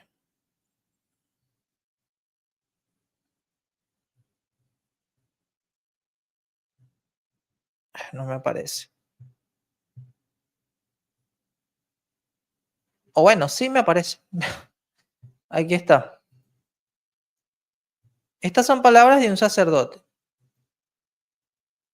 ¿Sí? Estas son palabras del padre José Guadalupe Sánchez Cornejo. Y él dice lo siguiente: algo muy importante que debemos entender, el sacerdocio no nos dota de sabiduría ilimitada. Si hay laicos muchos más preparados que los sacerdotes, nosotros debemos de ser humildes y aceptarlo. Fíjate esto, Eva, lo está diciendo un sacerdote que reconoce que hay laicos mucho más preparados que los sacerdotes. Y esto no minimiza el ministerio sacerdotal, sino que ejemplifica realmente que la cuestión es que el sacerdote no es el que tiene la última palabra, ¿no? En tal caso. Hay que analizar los datos, las evidencias, y en este caso acá estamos cotejando con el magisterio. ¿sí? Y acá no estamos en contra del padre Tomás, sino que estamos aclarando y reaccionando a ciertos puntos que le está diciendo y obviamente cotejándolo con lo que es el magisterio.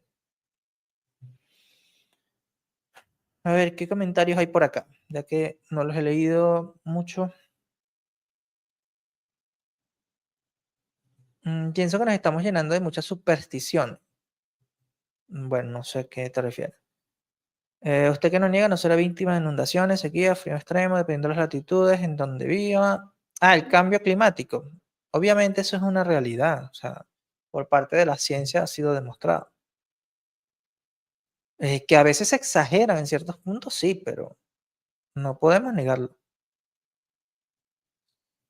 Mm, Yo tampoco estoy muy de acuerdo con muchas cosas de Guido, pero en esta ocasión sí lo apoyo en sus cuestionamientos, claro. El hecho de que se haga una marcha LGBT al Vaticano ya no sería causa de confusión y discordia. No. Si se explica y se entiende como la Iglesia lo ha presentado, no. Con tu crítica tú eres el que genera discordia, exactamente. Cuando haces una crítica pública que no soluciona nada. El Papa tiene más autoridad que todos los obispos juntos. En sede vacante los obispos no pueden hacer nada, que solo compete hacer el Papa, así mismo. Aunque, bueno, hay unas situaciones interesantes, ¿no? Que me enteré recientemente. Pero bueno, eso será para otro día.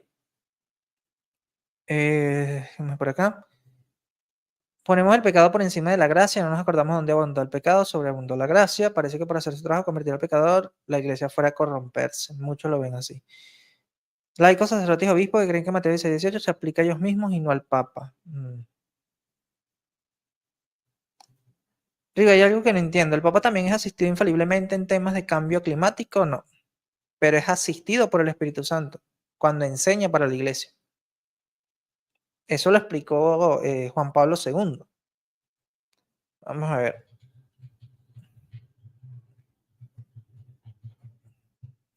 A ver si puedo conseguir por acá. Ah,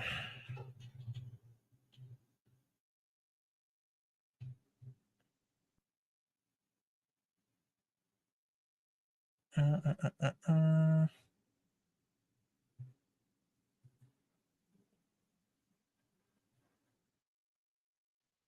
Aquí está. Punto 4. Fíjate en esta audiencia del 24 de marzo de 1993. Y fíjate lo que enseñó acá, ¿no? El punto 4. Dice, los sumos pontífices pueden ejercer esta forma de magisterio, y de hecho así ha sucedido, pero muchos papas no lo han ejercido. O sea, el magisterio extraordinario.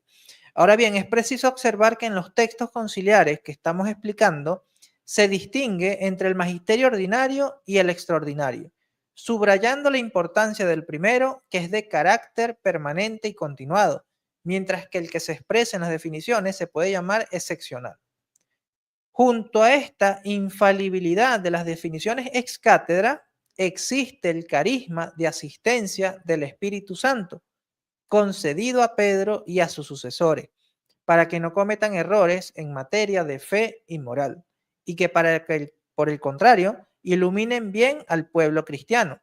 Este carisma no se limita a los casos excepcionales, sino que abarca en medida diferente todo el ejercicio del magisterio.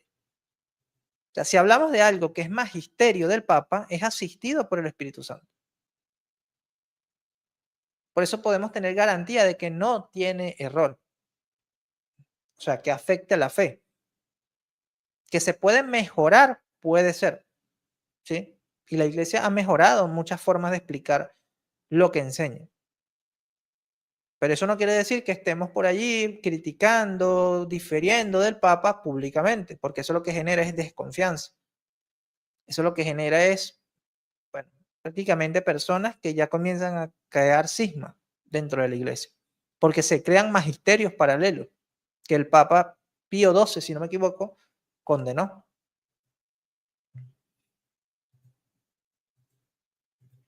A ver, ¿qué más por acá? Dice Pedri, Río, una pregunta, porque ahora todo lo que diga hago al Papa hay que llevarle la contraria y siempre pensar lo peor de él, creer que sabemos más que él. No es solamente ahora, Pedri. Nosotros lo vemos ahora porque estamos viviendo ahora, pero si vamos a la historia de la iglesia, esto se ha visto en la historia. Pero increíblemente, las personas que comienzan a hacer esto, llevarle la contraria al Papa, terminan cometiendo cisma.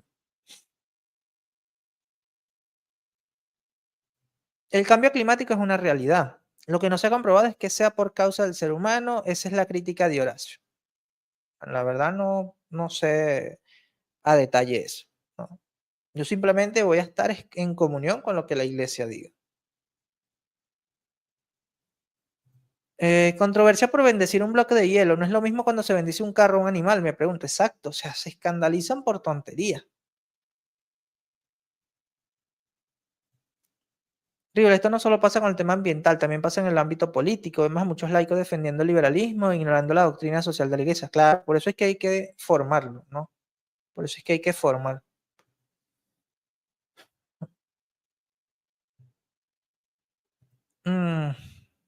Claro, entiendo. Entiendo. Qué difícil ser papa. Todo lo que hagas, digas, veas, señales, todos lo juzgan y luego dicen que no tiene autoridad. Ellos mismos se la dan, una palabra del papa y el mundo se pone atento. Exacto. Pero vamos a seguir escuchando. Si una persona es lesbiana, pongámosle, no tiene una vida moral mala, ciertamente no podemos aprobar eso, no podemos aprobar el acto homosexual que es antinatural, pero si a mí, por ejemplo, me enseñó a manejar un homosexual, o sea, yo cuando no manejaba el carro, este hombre vivía con otro hombre, yo no lo sabía, pero cuando me enteré yo dije, bueno, no me importaba mucho. Obviamente después tuve la oportunidad de predicarle y de decirle la verdad al respecto, ¿no? Porque estuvimos hablando. A mí me enseñó a manejar un homosexual. Ciertamente yo no comparto su vida moral, pero me enseñó bien. O sea, su trabajo lo hizo bien, ¿no? No habría problema en que una lesbiana, por ejemplo, o que un homosexual ayude al Papa o lo asesore en lo que él es experto, ¿no? El tema está que a lo que vamos acá es, muchas de las personas que asesoran al Papa pueden tener buenas intenciones o pueden tener malas intenciones. Yo lo que sí estoy de acuerdo es que para decir que el Papa fue asesorado por una persona que tiene malas intenciones, hay que probarlo. Pero en la historia de la Iglesia sí hubo mal asesoramiento del Papa. Por ejemplo, Bonifacio VIII. Bonifacio VIII sacó la bula Unam Santam.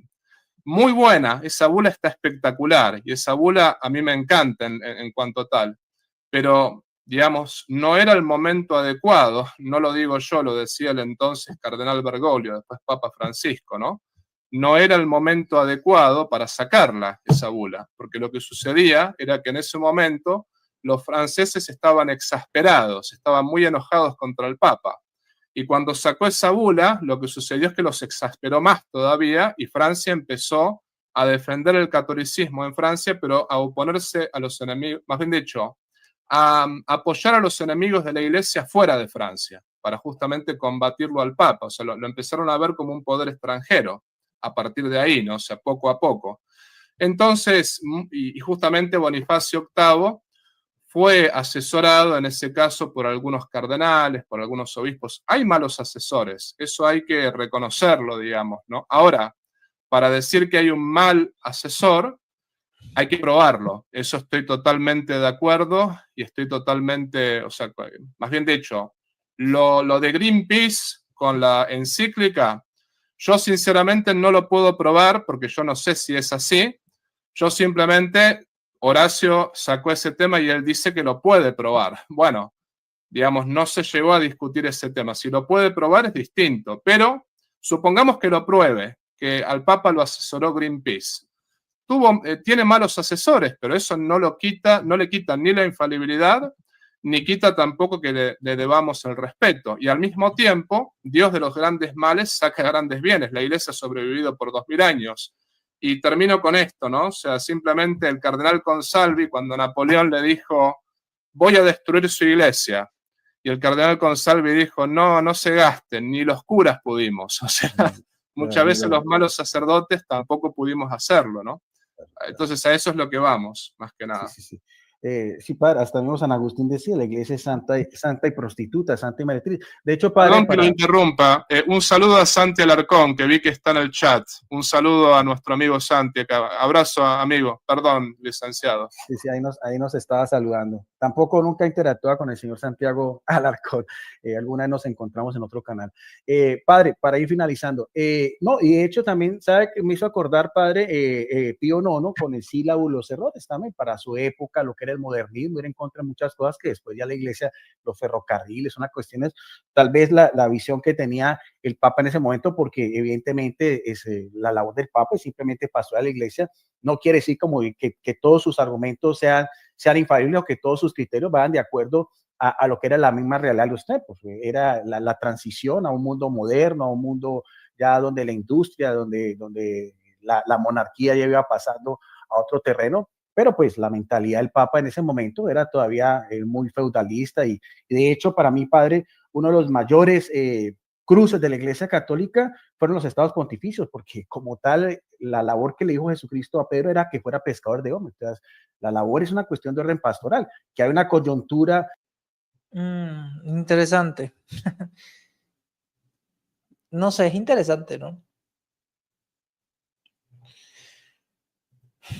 De orden histórico, pero que un papa se dedicara también a administrar territorios, esa no es su función era simplemente pastorear la iglesia, pero bueno, como tal, son circunstancias históricas por las cuales también la iglesia se va a involucrar en el transcurso de la historia. Ahora, padre, cuando repito eso porque el señor Horacio hacía mucho énfasis de que el papa era como jefe de Estado. Padre, usted que conoce mucho más los temas, cuando un papa hace estas declaraciones, ¿lo está haciendo como jefe de Estado o como pastor de la Iglesia Católica? ¿Cuál es su función primordial cuando saca una encíclica? ¿Como pastor de la Iglesia o como jefe del Estado del Vaticano? Excelente pregunta. Porque él hacía una connotación como si fuera jefe de Estado y le hacía entonces, por así decirlo, que estaba como subyugado o que estaba pues en comprensión con la ONU y que no orden mundial. Yo le explicaba, señor Horacio, eso es una afirmación supremamente grave y eso no es. Aunque el Papa es jefe de Estado, pero su función como tal es una cuestión de orden pastoral y una cuestión de orden espiritual. Cuando un papa firma una encíclica, ¿lo hace como jefe de Estado o lo hace como el pastor de la Iglesia Católica que es? No es infalible. A ver, a Guido hay que darle esto. Vamos a regalarle a Guido esto. Turn down for what? Turn down for what? Muy bueno. De verdad, muy buena pregunta esa de Guido. Aquí soy Team Guido. Me disculpará el padre Tomás, pero aquí soy Team Guido. No sé quién más es Team Guido hoy, pero acá en este diálogo, de verdad que Guido, pues, tiene mis respetos y comparto, digamos que hasta ahora, todo lo que ha dicho. Necesariamente, pero lo hace como pastor de la iglesia. Sí, sí. Esa sería, o sea, la infalibilidad ahí no está necesariamente. Pero es que no sé por qué el padre habla de la infalibilidad ahí. O sea, Guido no está hablando de infalibilidad. O sea, eso es muy parecido a... Y me van a disculpar, ¿no? La comparación, pero es que, como saben, trato mucho con los protestantes y así razona un protestante.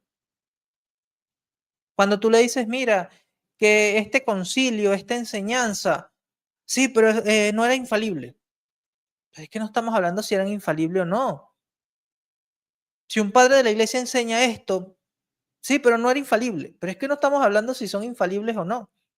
No entiendo por qué el padre Tomás acá prácticamente está reaccionando como un protestante, ¿no? Con todo respeto. Pero me hace recordar mis diálogos con protestantes. Cuando le cito a un padre de la iglesia y inmediatamente me dicen es que no son infalibles, pero es que no estamos hablando si son infalibles o no, sino del valor que tiene el documento, de lo que se está enseñando.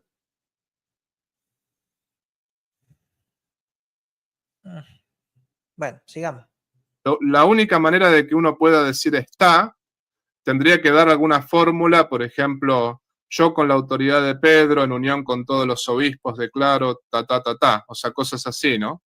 Pero igualmente, no es infalible, no quiere decir que no le tengamos que hacer caso. Por ejemplo, yo, y creo que usted también, pero yo cuando tenía que enseñar tanto en un seminario, o por ejemplo tenía que, en un seminario enseñé muy poco, pero por ejemplo cuando tuve que asumir el rol de párroco, me pidieron asentir a todo el magisterio de la iglesia, aún en aquello que no es determinante, en aquello que, por ejemplo, que no es infalible.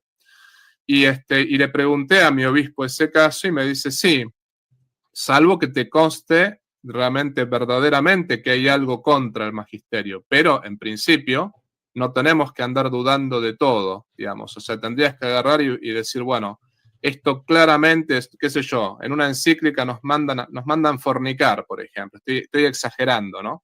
Pero nos mandan fornicar. Es obvio que eso no puede ser ni infalible ni lo podemos seguir, ¿no? Eso es obvio.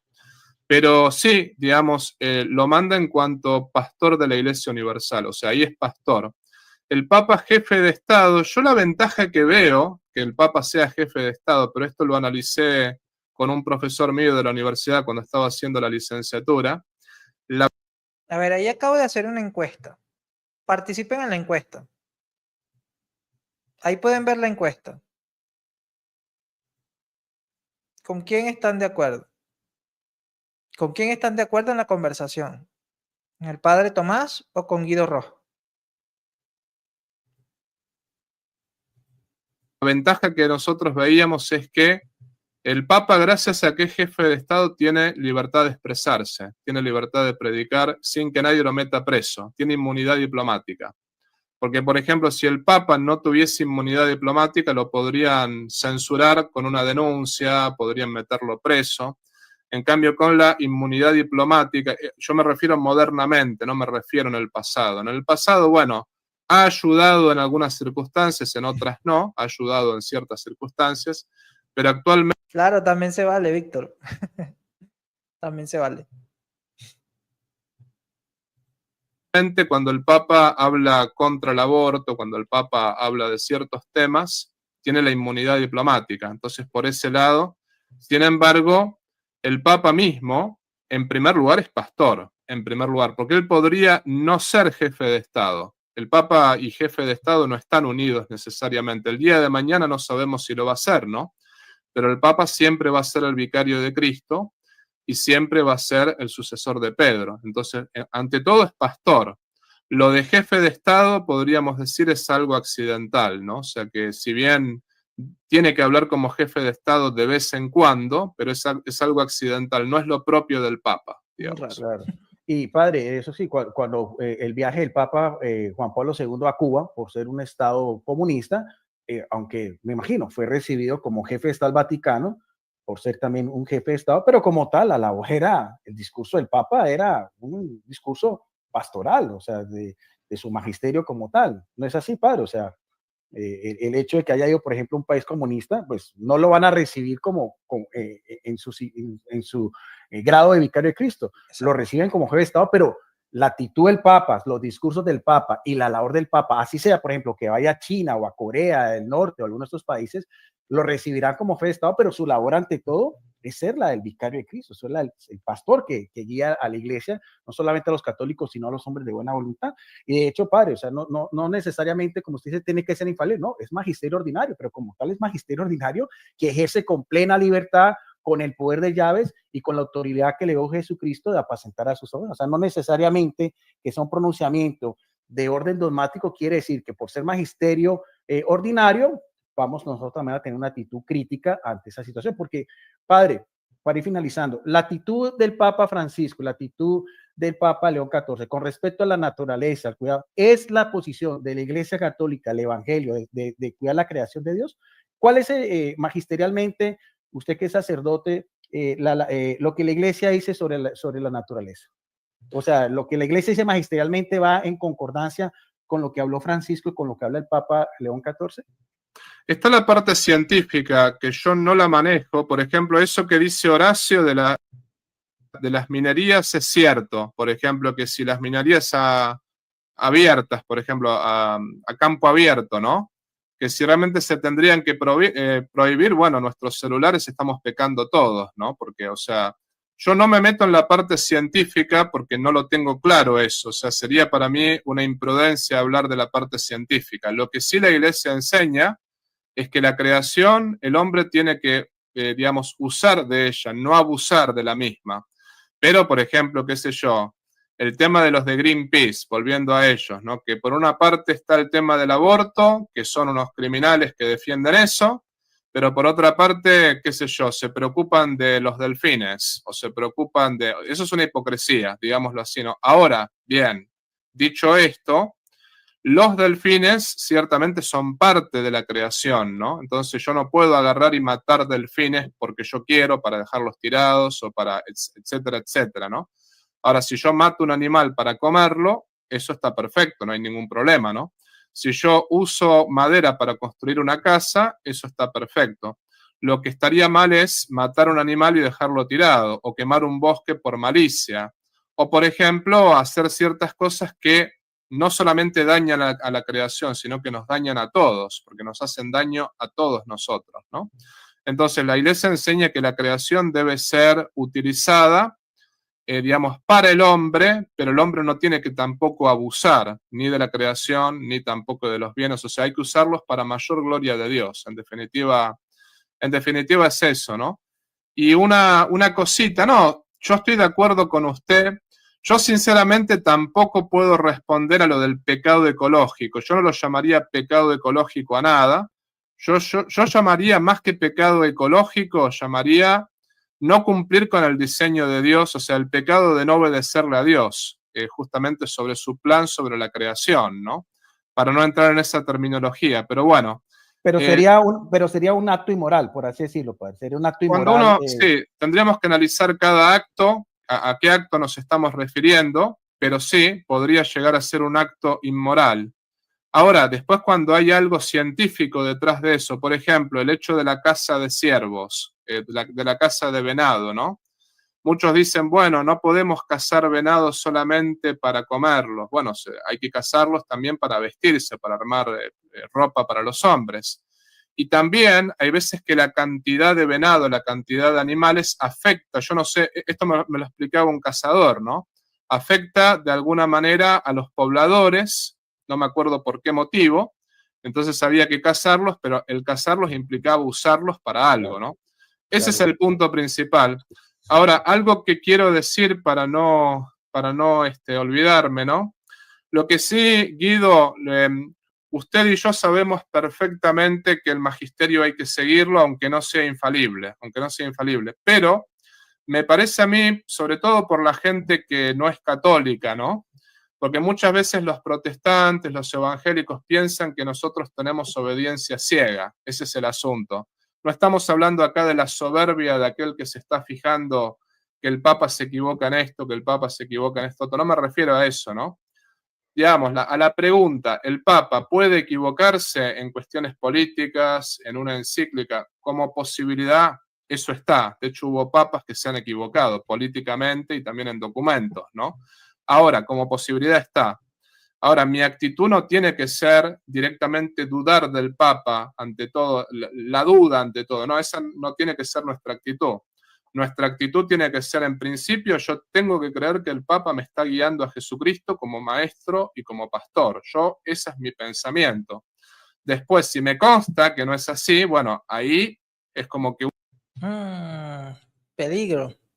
Ahí hay peligro. Y ahí se está generando desconfianza en el Papa. Por eso digo, no es solamente en principio, es en todo momento. Cuando el Papa enseña como pastor. Ya luego, si el Papa cambia o corrige o mejora algo, es otra cosa. Pero nosotros siempre debemos estar en confianza con lo que va a enseñar el Papa. No solamente en principio, siempre. Porque quien piensa de esa manera, bueno, ya sabemos cómo termina. Podemos poner el ejemplo de Marcel Lefebvre. Marcel Lefebvre comenzó, sí, estando de acuerdo en principio con el Concilio Vaticano II, pero ya después no quiso estar de acuerdo. Y terminó, bueno, como sabemos que terminó, en cisma y excomulgado. Ese es el peligro y nunca me voy a cansar de repetírselo. Y con mucho respeto se lo digo al padre Tomás. No se pueden decir esas cosas. Porque el católico que ya tiene desconfianza en el Papa se va a querer justificar con esas palabras.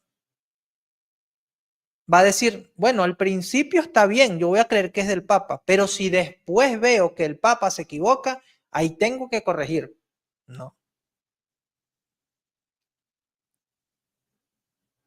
Exactamente. Exactamente. Ahí es donde está el problema. Ahí es donde está el problema. Uno puede realmente afirmar, si me consta. Pero yo no leo los documentos de los papas con desconfianza, ¿no? No lo leo. Simplemente cuando me consta que algo es raro, bueno, ahí es cuando lo analizo, ahí es cuando... Porque si no ridiculizamos nuestra fe ante la... Me va a disculpar el padre, pero eso es lo mismo que hacía Lutero o que hace el protestante. El protestante parte por usar la Biblia como palabra de Dios. Y ya después empieza a cuestionar ciertas cosas. Por eso comenzaron a rechazar la Eucaristía, comenzaron a rechazar la intercesión de los santos. ¿No? El peligro de la sospecha, exacto. Si el Papa se equivoca, entonces el fiel no puede confiar en la guía del Papa. Exactamente. Y se le está dando la razón al protestante. Si pensamos de esa manera, estamos pensando como un protestante.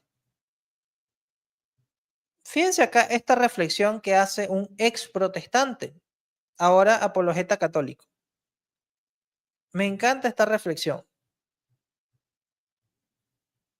A ver, aquí está.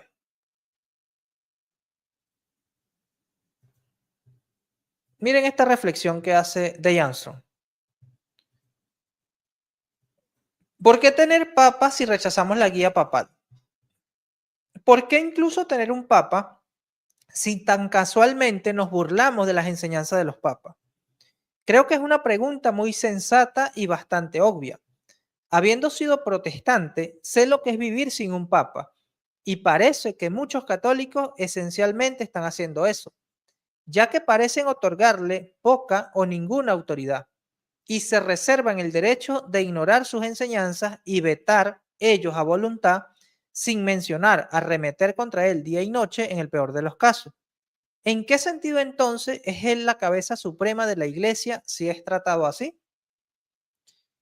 Sé con certeza que tenía mucho más respeto por los papas como protestante de lo que veo que muestran muchos católicos. Recibí sus enseñanzas con el mayor respeto. ¿Y por qué es eso? Es porque eso es lo que hacen los católicos. Siguen el liderazgo del pontífice, el Santo Padre, quien finalmente fue puesto en su posición por Dios, es decir, por su providencia, para guiar a la Iglesia y seguir la mente de la Iglesia. Esa es la perspectiva católica. No es ultramontanismo o papolatría o algún extremismo fanático. Esperar a que el Papa hable para elegir nuestros calcetines o tomar cada una de sus palabras, incluso en entrevistas improvisadas en aviones como un oráculo inspirado, etc. Es el catolicismo, amigo.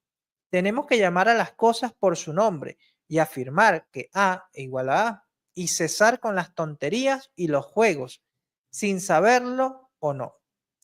Si no pudiera importarme menos seguir al Papa y su guía y sabiduría, y sintiera que podía vetar cualquier cosa que él dijera, simplemente porque yo, en mi supuesta sabiduría superior, no estaba de acuerdo con él por razones X, Y y Z, entonces ciertamente nunca me había convertido en católico, ya que estaba bastante contento de ser mi propio papa como protestante evangélico. Esa es la regla de fe protestante, no es la regla de fe católica, como siempre se ha entendido desde hace casi 2000 años. Creo que muchos católicos han perdido en gran medida la capacidad de pensar a la manera católica, de analizar de acuerdo con los presupuestos católicos y la mente de la Iglesia. Pensar con la Iglesia. Han absorbido demasiadas influencias no católicas y parecen no darse cuenta de que lo han hecho. Una perspectiva diferente ha reemplazado a la católica ortodoxa de aceptar felizmente todo lo que la Santa Madre Iglesia, dirigida por los papas, nos enseña. Haber estado en un campo diferente, creer fervientemente en ese sistema y defenderlo también como apologista en estos días, le da a uno cierta perspectiva. Si alguien está actuando como un protestante en términos de cuestiones de autoridad, puedo detectarlo a una milla de distancia, porque ese soy yo antes de 1990. ¡Wow! Esta es una gran reflexión de Day Armstrong como ex protestante. Y me sujeto a ella. O sea, ya yo sé detectar también a un católico cuando piensa como protestante, consciente o inconscientemente. ¿Qué más hay acá? Según entonces, Cristo a ratos guía a la iglesia y en otras no. Terrible, eso es lo que lleva a pensar esto. Esa frase de me consta es como el yo creo, yo pienso de los protestantes, exactamente. Buena reflexión para todo católico, totalmente, Irais. Eso que ponen en duda la enseñanza de los papas resulta de que de manera sutil se hacen a sí mismos papas, dejan un vacío que terminan llenando con otro. Exacto. Y esto lo he presentado acá muchas veces, muchas veces. Estas diapositivas las he presentado muchas veces y ahí está bendecida de testigo. No sé si hay otro hermano que haya estado antes también. Bueno, la hermana Gris también debe recordar. Pero estas diapositivas yo las he presentado muchas veces y no me voy a cansar de mostrarlas hasta que se entienda. Y gracias a Dios hay católicos que lo han entendido y me han escrito. Me dicen, hermano, estaba a punto de hacerme ultra tradicionalista y gracias a sus videos no me hice. Gracias a sus videos ahora confío en el Papa, confío en la iglesia, que obviamente es confiar en Cristo, ¿no? Vamos a ver qué más dice por acá el padre. La gente que no es católica piensa que somos gente que no piensa, gente que sigue todo ciegamente, ¿no? Y yo a los católicos y a los no católicos les digo, ¿no? El Papa puede ser un gran pecador, el Papa puede ser malo, inclusive lo sabido, ¿no? El Papa puede ser inclusive bien corrupto, pero sin embargo, no hablo de León por las dudas, ¿no? Hubo papas corruptos, hubo papas malos, pero aún así el Papa no deja de ser el vicario de Cristo y no deja de ser el sucesor de Pedro. Como tal, lo tenemos que respetar. Después Dios lo juzgará, ¿no? Obviamente. Claro, sí. Para ir finalizando, padre, el Papa Alejandro VI, el Papa Borgia, a él se le ve el rezo del Ángelus y a él fue el que dio el Tratado de Tordesillas, en el cual le daba el poder de evangelizar tanto a la corona de Castilla como a la corona española, que fue la evangelización, aunque llevó una vida corrupta, pero como tal, cumplió con su labor y murió asistido por todos los sacramentos. Padre, para finalizar. Uf, Guido, te mereces esto. Turn down for what? Turn down for what? No, de verdad que Guido estaba on fire, ¿no? Team Guido, la verdad. Team Guido. Yo igual. Pero acá en esta conversación soy Team Guido. Todo lo que argumentó, estoy totalmente de acuerdo. No sé, Víctor, si está de acuerdo o no. Pero la verdad, yo estoy de acuerdo acá con Guido. En esta conversación, obviamente. En esta conversación. Team Guido Rojas. Sí. Bueno, creo que ya van terminando. Vamos a ver qué dicen. La última pregunta, usted siendo un sacerdote, yo también decía, bueno, nosotros los laicos podemos decir lo que quiere, podemos meter la pata, lo que sea como tal.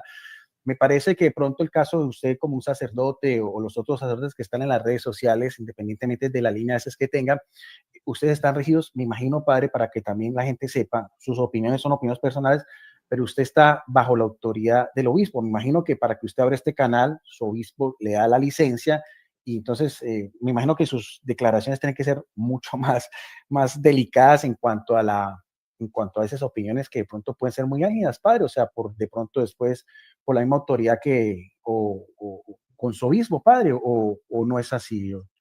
O sea, nosotros no necesitamos permiso del obispo para armar un canal de YouTube. En mi caso, yo le avisé, ¿no? O sea, aunque acá en Estados Unidos eso no se pide, ¿no? En la Conferencia Episcopal de Estados Unidos.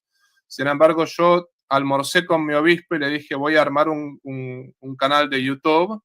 Y lo que él me dijo es simplemente escribe que digamos, tus opiniones no son las opiniones de la diócesis donde estás, ni tampoco. Exacto. Esa es la diferencia. ¿Sí? Esa es la diferencia.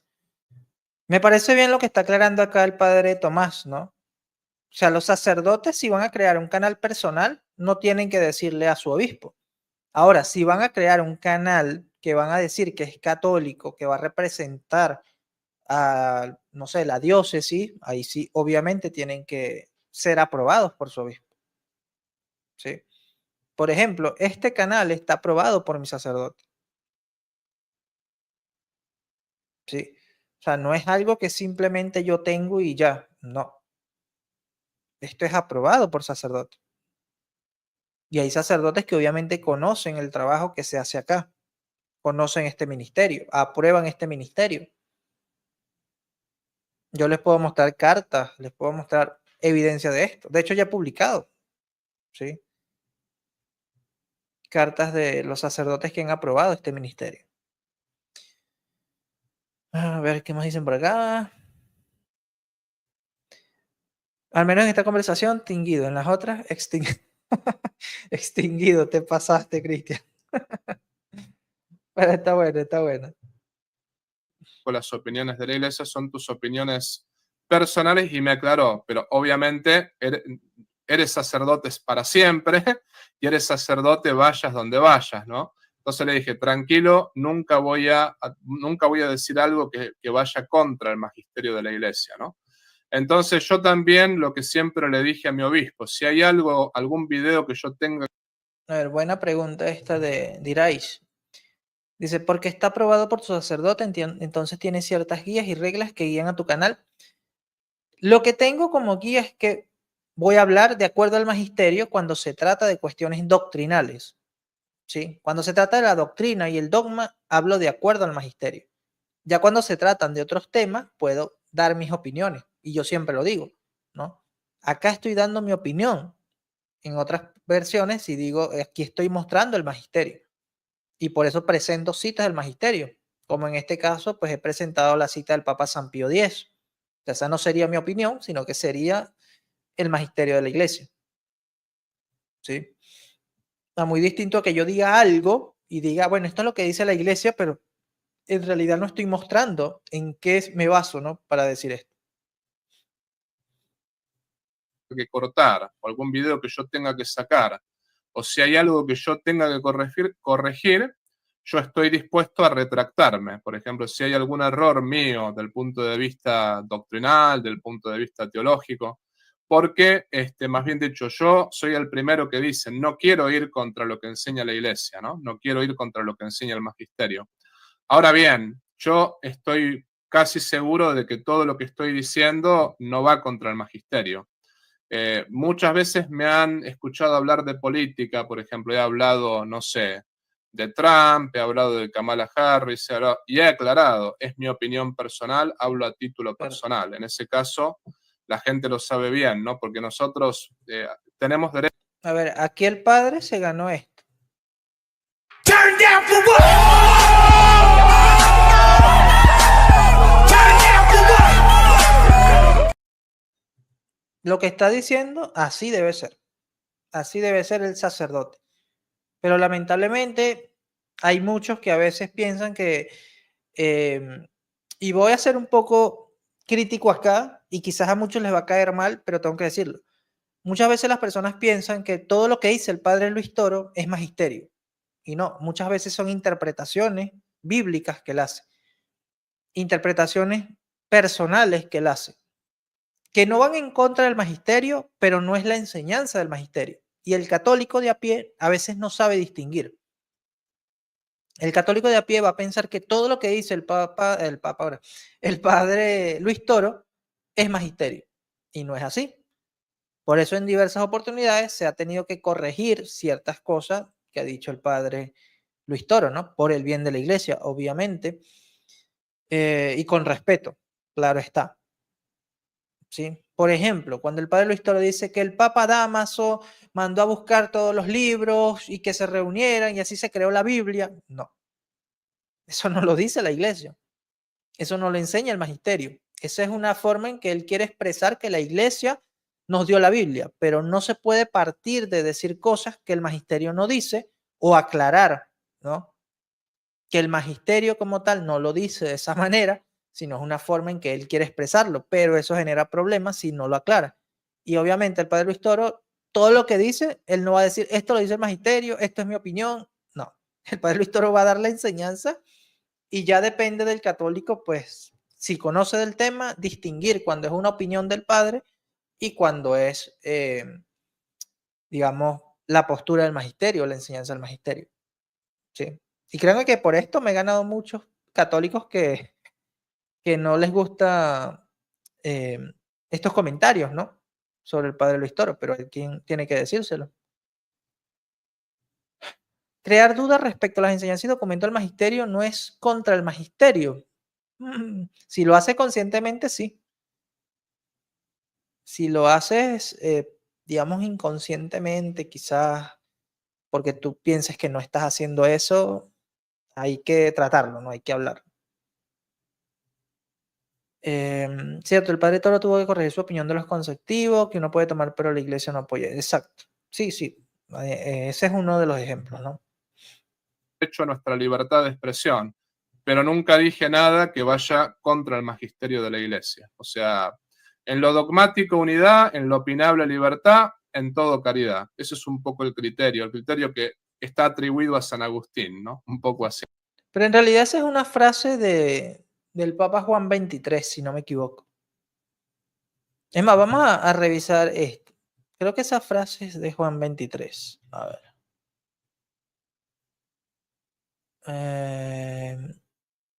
No, creo que es este otro libro. A ver si lo encuentro.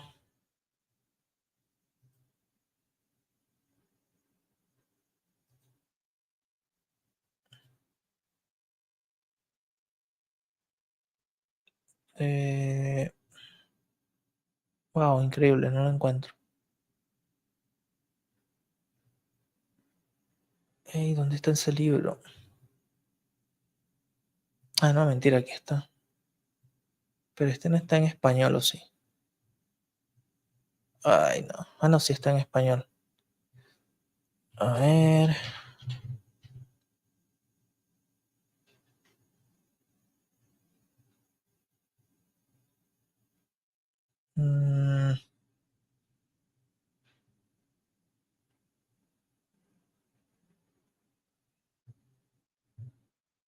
Fíjense acá. Sí, Juan 23. Este es un libro de Trenhor. Este es un libro de Trenhor, pero trata sobre este punto, ¿no? Interesante. Y Trenhor trata esta cita, dice, en las cosas necesarias unidad, en las cosas dudosas libertad, en todo caridad. San Agustín. El sentimiento detrás de esta cita es encomiable, pero la primera cita de ella proviene del siglo XVII y no se atribuye a Agustín. Entonces no fue el Papa Juan XXIII. A ver, dice, el Papa Juan XXIII dijo, el dicho común expresado de diversas maneras y atribuido a varios autores debe recordarse con aprobación, en lo esencial unidad, en asuntos dudosos libertad, en todo caridad. Pero ¿a quién es que se le atribuye? Eso es lo malo de esta versión que tengo acá. 117 me parece que era, ¿no? A ver. Creo que era acá. A Rafael Simons. Mira. Aquí está. No, 162. Estaba clarito. 162 la nota. A ver. 162. Philip Schaff, Historia de la Iglesia Cristiana. ¿Pero quién es? No, lo mencionas del Papa Juan 23, pero no es del Papa Juan 23. Bueno, después hago un programa sobre ese punto. Pero no es San Agustín. Se le atribuye a San Agustín, pero no es de San Agustín. Sigamos acá. Que por acá, Caballero Apologeta, saludos, bienvenido. Arroz con huevo frito. Porque Guido está debatiendo con católicos. ¿Qué pretende? No, no hay ningún problema en debatir con católicos. San Agustín debatía con San Jerónimo. O sea, no hay problema en eso. En otra oportunidad ya ha dicho el padre Veró que se le atribuye a San Agustín, pero que no sabía exactamente de quién era la frase. Sí, exacto. Guido había dicho que Pedro no tenía problema. Por eso decimos, hoy somos Team Guido en esta conversación, pero en otras conversaciones obviamente no. El obrado de Guido lo dice, pero como que no se lo cree. Ay, el caso de Guido es complicado con el tema del papado. Ya lo habíamos mencionado al principio. A ver, en la encuesta están de acuerdo con el padre Tomás en un 54% y con Guido un 46%. Bueno, es válido. Es válido, ¿no? Hay libertad para que cada uno escoja. Pero en esta conversación, yo soy Team Guido, como lo pusieron por ahí. Team Guido, jamás pensé que diría esto. Aclarando en esta conversación. En esta conversación somos Team Guido. Exacto. Team Guido today. Team Guido hoy. Vamos a ver qué más dicen. Sí. Bueno, padre, no le quito más tiempo para que otras personas suban. Quería pedirle también permiso para que me lo deje subir al canal, porque creo que ha sido un diálogo interesante.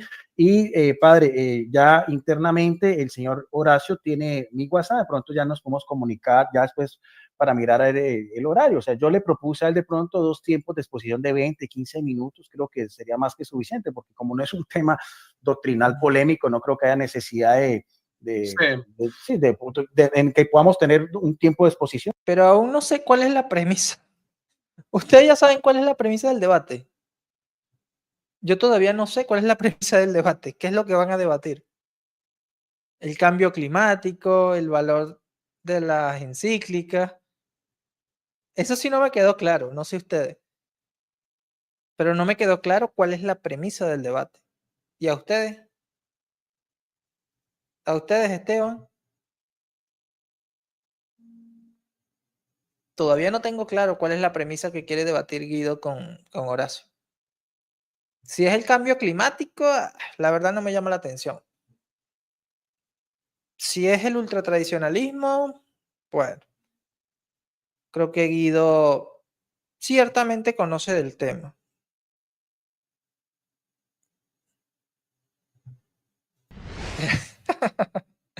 El debate va a ser tierra plana o esférica. Uy, no. Mucho menos me interesa.